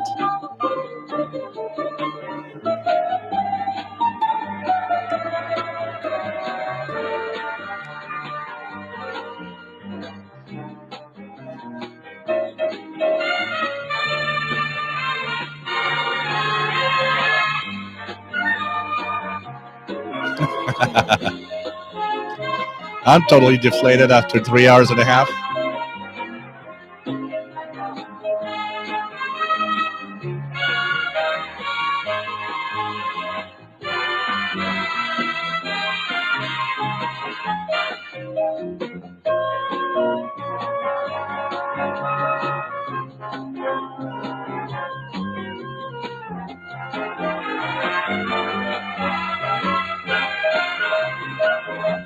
I should go on YouTube and take the song and say, this is my song now. I'm the copyright guy. Take care, everybody. Love you all. Stay safe. Condoms. They are big condoms, I know. Take care of everybody. Oh, God.